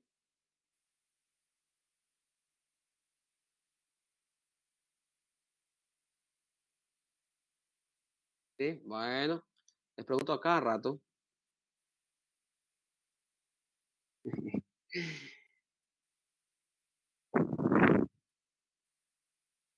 Bueno, aquí viendo otra vez, ya, a ver, esto que estamos viendo aquí es un infarto transmural, está por afectación, entonces, eh, de la arteria interventricular anterior o la arteria descendente anterior izquierda. Ok, fíjense cómo se afecta la pared anterior del ventrículo izquierdo y ya también el tabique interventricular. Ok. Entonces, aquí esto corresponde a un infarto de miocardio, está de la pared anterior, es grande, ¿ok? Es hemorrágico también, se puede ver, es densamente hemorrágico. Y aquí tenemos esta misma lesión, está pero microscópicamente, donde se puede ver la necrosis miocárdica, se pueden ver las bandas de contracción, ¿ok? Ya las alteraciones morfológicas que estuvimos mencionando. ¿Qué sería la disfunción mitocondrial? Dice, la lesión de la mitocondria. Sí, eso sería, Domingo. Disfunción mitocondrial, que la mitocondria no está funcionando bien porque también está tumefacta. ¿Ok? Cuando hay una lesión de una célula, ponele que también sea una lesión reversible de cierta manera, la célula aparece tumefacta y también sus organelas, y entre ellas la mitocondria.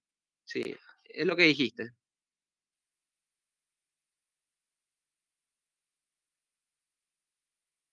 Bueno, con relación a las características clínicas, ¿ok?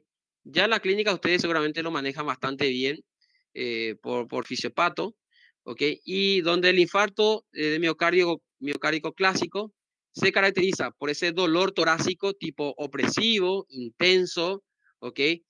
Subesternal, que irradia hacia cuello, la mandíbula, epigastrio y también hacia el brazo izquierdo.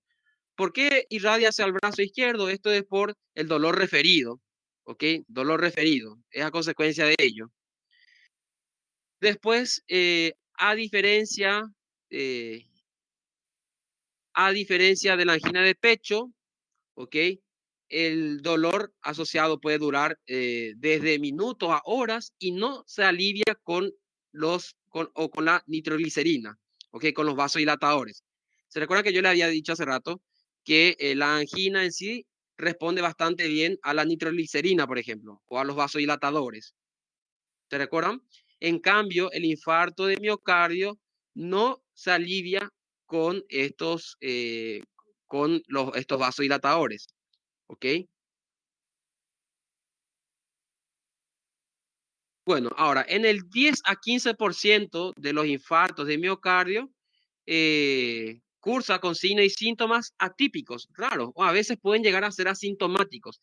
Esto especialmente si estamos hablando nosotros de pacientes con diabetes mellitus, ¿ok? O ya personas muy ancianas, ¿ok? Personas de edad avanzada, perdón. personas de edad avanzada o pacientes con diabetes mellitus pueden sufrir de un infarto de miocardio, pero ser asintomático, no presentar ningún signo o síntomas. ¿Se entiende? Pero esto en el 10 a 15% de los casos nada más. Ahora, ¿qué más aparece? El pulso aparece débil, está pero rápido. Esto con relación al pulso. El pulso está débil, pero rápido. Aparece diaforesis, que sería una sudoración profusa, está, y náuseas. ¿Ok? Entonces, esto con relación a las características clínicas. Ahora, con relación a la intervención entonces terapéutica, teniendo en cuenta todo esto, ¿ok? ¿Qué es lo que se hace? ¿Cómo se hace el tratamiento? ¿Cuáles fármacos se utilizan? ¿Está? Y se utiliza entonces, a ver, se utiliza la morfina para aliviar el dolor. Vamos a colocar esto, está en el libro. Espérenme un ratito. Es bastante importante manejar esta parte.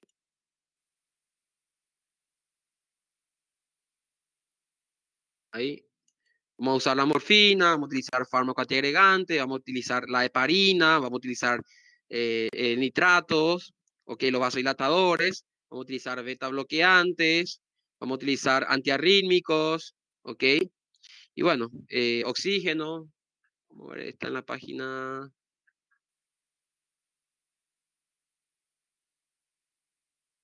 Y tiene un pequeño resumen de lo que consiste en sí el tratamiento. Vamos a ver, creo que está por aquí. Acá está. Esto, señores. A ver, ¿están viendo bien mi libro? Vamos a ver. ¿Están pudiendo ver bien? Esta tabla. Ahí está. Eso. Las intervenciones terapéuticas contra infarto de miocardio comprenden lo siguiente. ¿Ok? Morfina. ¿Por qué morfina? ¿Está para qué morfina? Para aliviar el dolor y los síntomas de la disnea. ¿Ok? Después, inmediatamente realizar la reperfusión. Está para preservar el miocardio.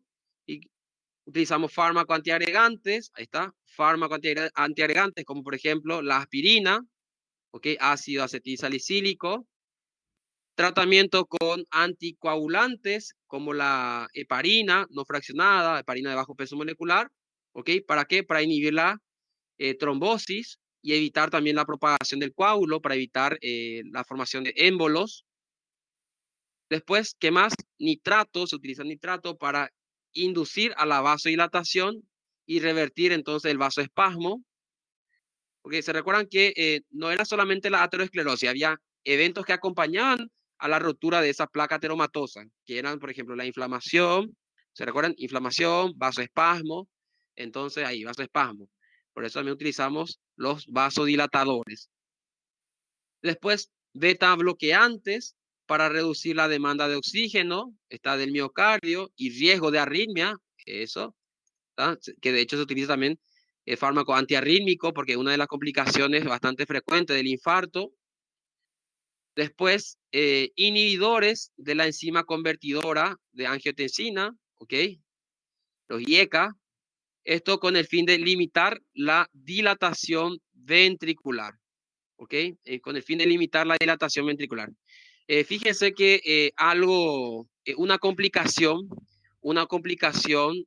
de el infarto también son los aneurismas, que vamos a ver en un rato.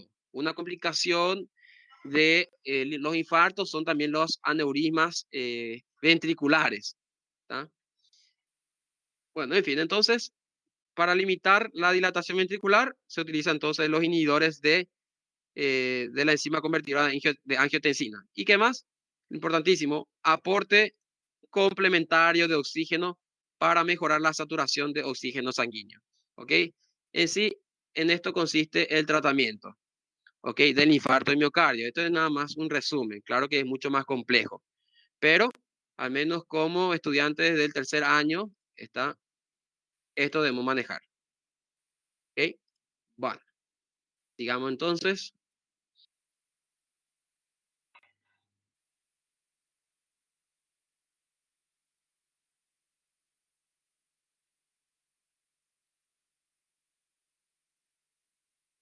Ahora sí, características electrocardiográficas.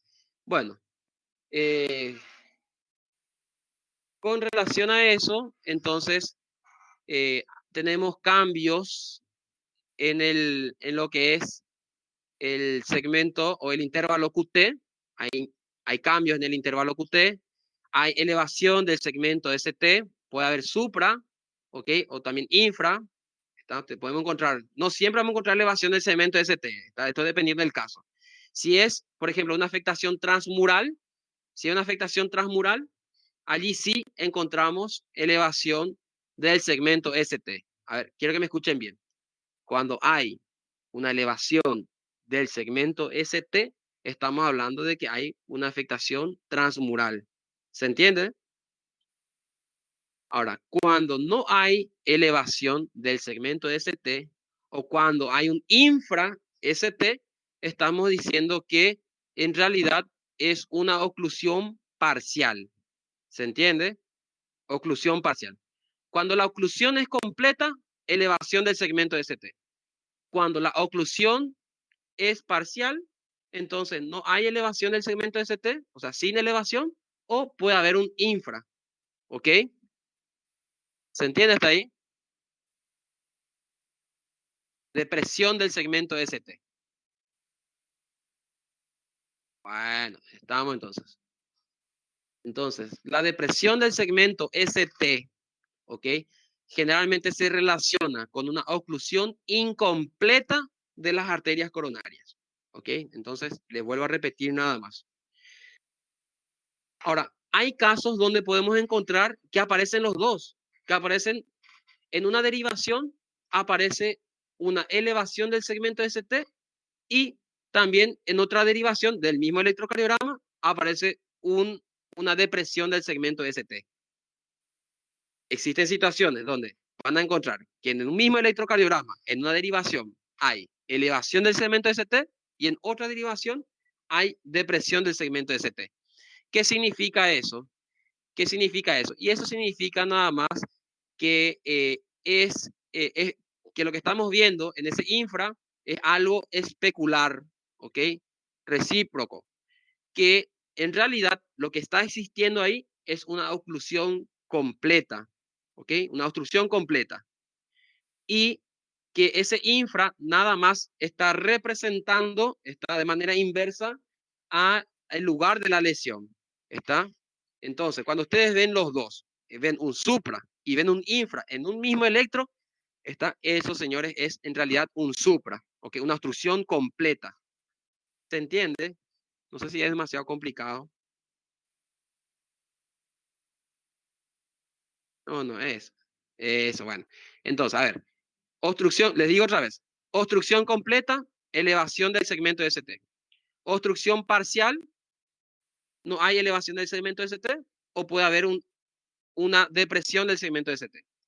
Ahora, pueden haber casos donde en un mismo electrocardiograma aparece una elevación del segmento ST en una derivación y también aparece en otra derivación una depresión del segmento ST.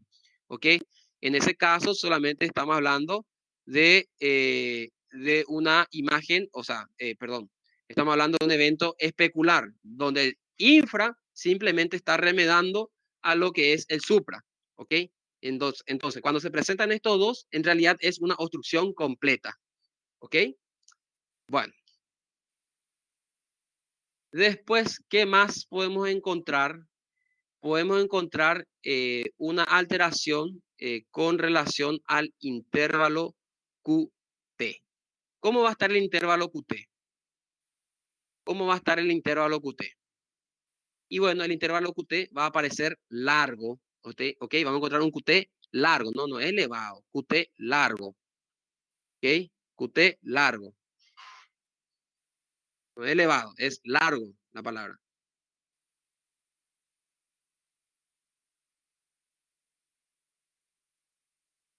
Bueno, ahora con relación a la onda T, no aparece aquí, pero dice hay inversión de la onda T. Okay, otro evento que podemos nosotros encontrar, ok, es la inversión de la onda T.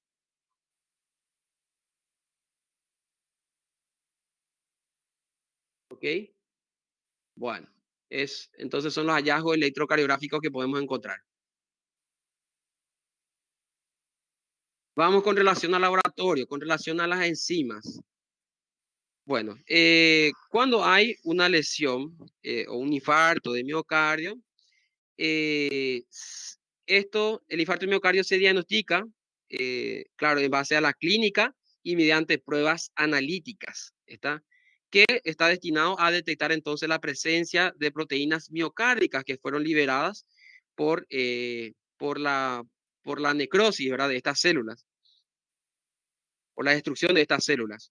Bueno, entonces, ¿cuáles son esas enzimas, por ejemplo? Perdón, ¿cuáles son esas proteínas, por ejemplo? Son la creatinina, o sea, creatina quinasa, perdón, ahí, creatina quinasa, la troponina, ¿ok? La troponina, ¿y qué más? A ver, me falta uno. ¿Cuál es la otra? A ver, ¿cuál sería la otra?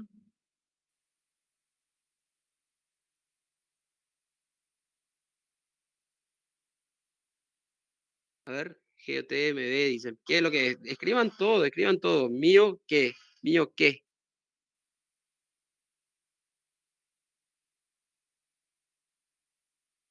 Mioglobina, excelente. ¿Ok? Perfecto.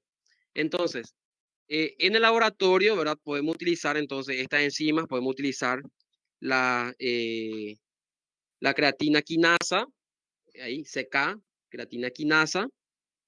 Podemos utilizar la troponina y podemos utilizar la mioglobinas.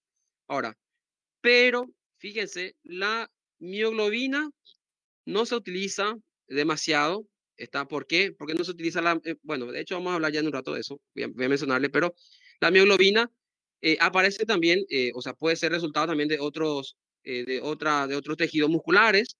Por ejemplo, existe mioglobina de lo que es el tejido muscular estriado esquelético, o que existe mioglobina común para tejido muscular estriado esquelético y cardíaco.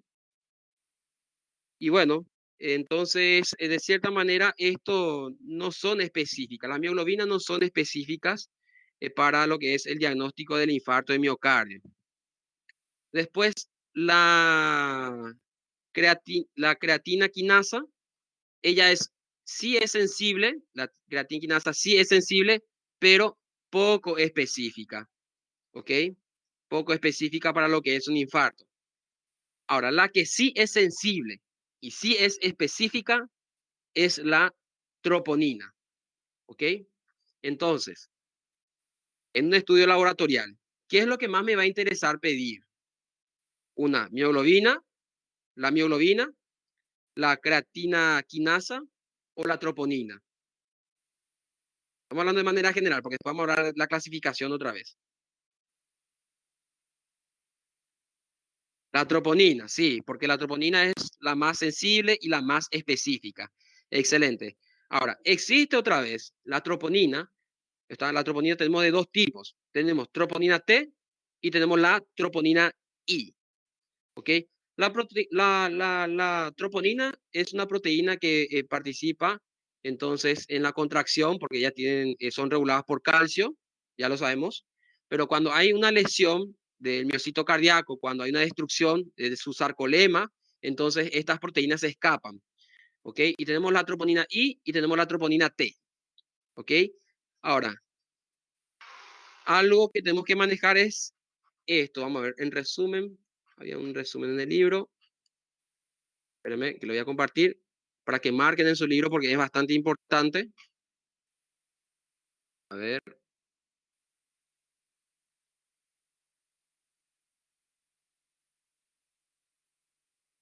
un ratito ahí. 146. Acá está. Esto es lo que tenemos que manejar. Que el tiempo transcurrido, ¿ok? Hasta la elevación de la creatina quinasa MB, la troponina C, la troponina I, ¿ok? Es de 3 a 12 horas. ¿ok? Ellas recién comienzan a elevarse pasado las 3 horas, ¿ok? Entonces, pasado las 3 a 4 horas recién comienza a elevarse. Alguien me preguntó ahí, profe, ¿y por qué se tienen que quedar en el hospital o se tiene que quedar en el hospital, ¿verdad? Para hacer el estudio laboratorial. Y sí, tenemos que esperar, ¿ok? Porque recién a las 3 a 4 horas, ¿ok? Aquí dice 3 a 12 horas, recién comienzan a elevarse estas proteínas en sangre. Ahora, la, la creatina quinasa, ¿ok? Y la troponina I alcanzan su máximo valor a las 24 horas. Ahí. CKMB y troponina I a las 24 horas alcanzan su máximo valor. Pero luego de inmediato comienzan a desaparecer. ¿Ok?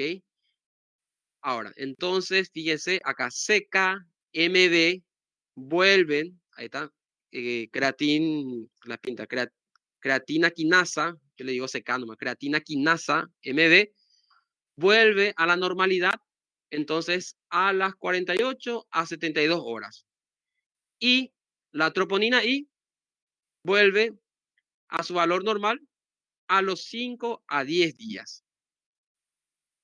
Y en cambio, la troponina C está a los 5 a 14 días. ¿Ok? Entonces, por ese motivo, estas sí pasaron, ya pasó 4 días y queremos saber si realmente fue un infarto. ¿Qué es lo que vamos a pedir?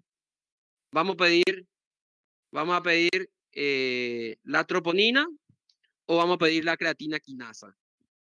¿Qué es lo que vamos a pedir?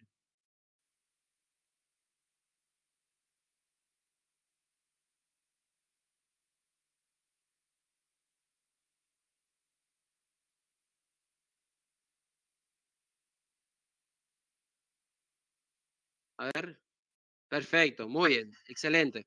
Bueno, se entiende entonces con relación a las proteínas eh, que se, que se, que se solicitan entonces, o sea, en un estudio laboratorial para ser analizados, ¿verdad? Se entiende bastante bien. Esto aquí está resumido prácticamente. En resumen, dice lo del libro. En resumen, eso.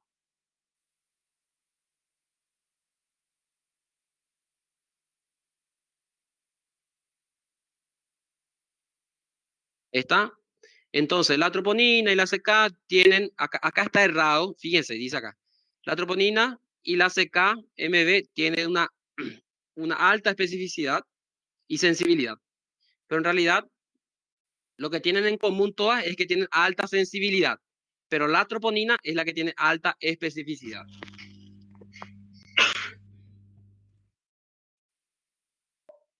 Sí, se hace una curva, así es, Alexandre. Bueno, todo lo que estoy mencionando entonces está ahí. Y bueno, vamos a esto, a consecuencias y complicaciones del infarto de miocardio. ¿Cuáles son las complicaciones que se pueden presentar entonces en un infarto? Y son la disfunción de la contractibilidad, la disfunción de o ruptura de los músculos papilares, un infarto del ventrículo derecho, una rotura miocárdica que va a ocasionar un hemopericardio, perdón, ¿ok? ¿Se entiende? Una ruptura de miocardio va a ocasionar un hemopericardio, ¿verdad? Después puede ocasionar, pueden aparecer arritmias, ¿ok? Puede aparecer una pericarditis. La pericarditis es habitual que se desarrolle una pericarditis fibrinosa, ¿ok? En torno al segundo al tercer día, ¿ok? Segundo al tercer día aparece la pericarditis fibrinosa. Después, una insuficiencia cardíaca progresiva tardía también es una complicación, ¿ok? Bueno, a ver, la ruptura es frecuente que se dé entre los, ¿dónde está? aquí está ruptura de miocardio, es frecuente que sea entre los 2 a 4 días, pero puede ser entre los hasta los 7 días. ¿Por qué? Porque es en ese momento donde hay reblandecimiento de la pared. ¿Se recuerdan que habíamos hablado de los cambios morfológicos? Hay cambios morfológicos en esta tabla. La parte macroscópica, citamos que entre los, a ver, 3 a 7 días. Acá está, 3 a 7 días. Entonces hay un ablandamiento de la pared, está en el lugar donde existe la lesión. Entonces, por eso, la rotura en sí del miocardio se da entre los 2 a 4 días aproximadamente, ¿ok? Pero puede darse hasta el séptimo día porque hay ablandamiento de la pared. ¿Se entiende? Hasta ahí, importantísimo ese tema de la rotura. Y esto evidentemente puede ocasionar entonces un hemopericardio.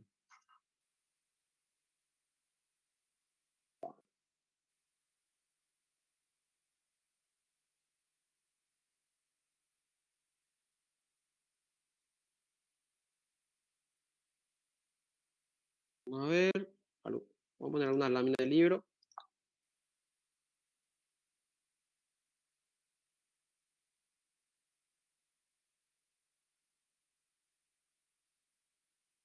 Vamos a terminar.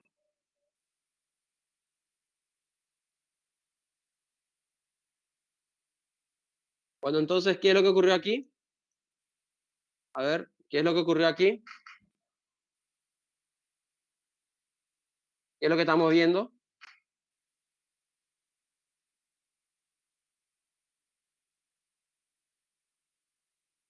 ¿Qué es lo que estamos viendo en esta imagen? ¿Cuál complicación sería?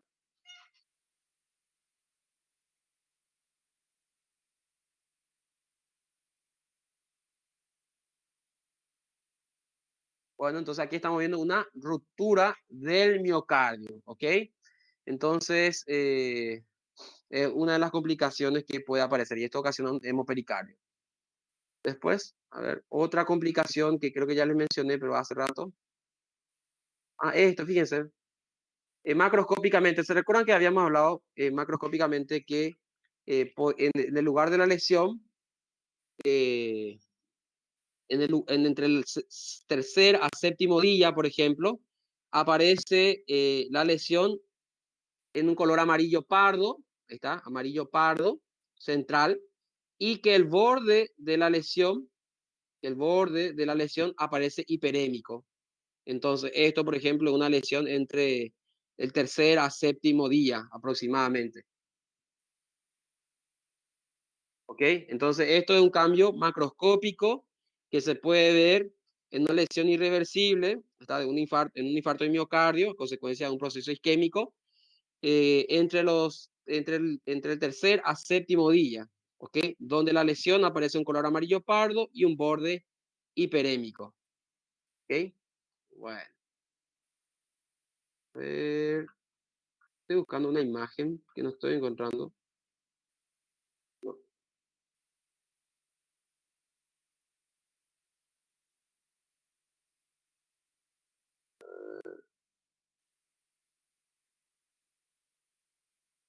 Bueno, después existe también lo que es la cardiopatía isquémica crónica, ¿ok? Cardiopatía isquémica crónica.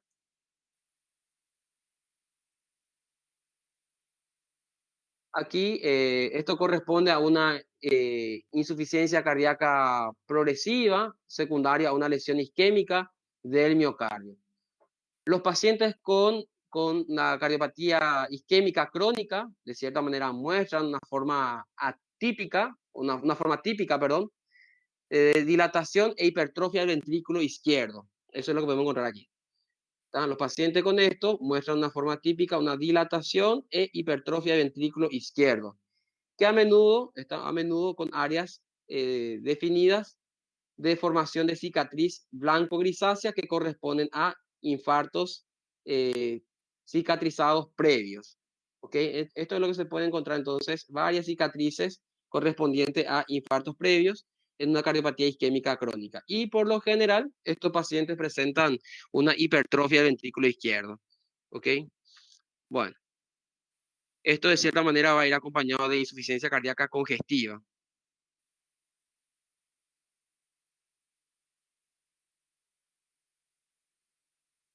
Bueno, a ver, vamos a llegar hasta ahí y esto vamos a dar la próxima clase para darle seguimiento a lo que vamos a ver después.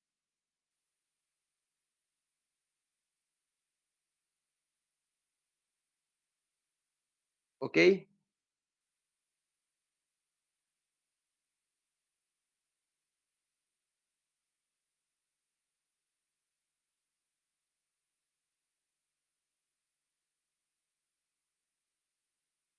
Valeu.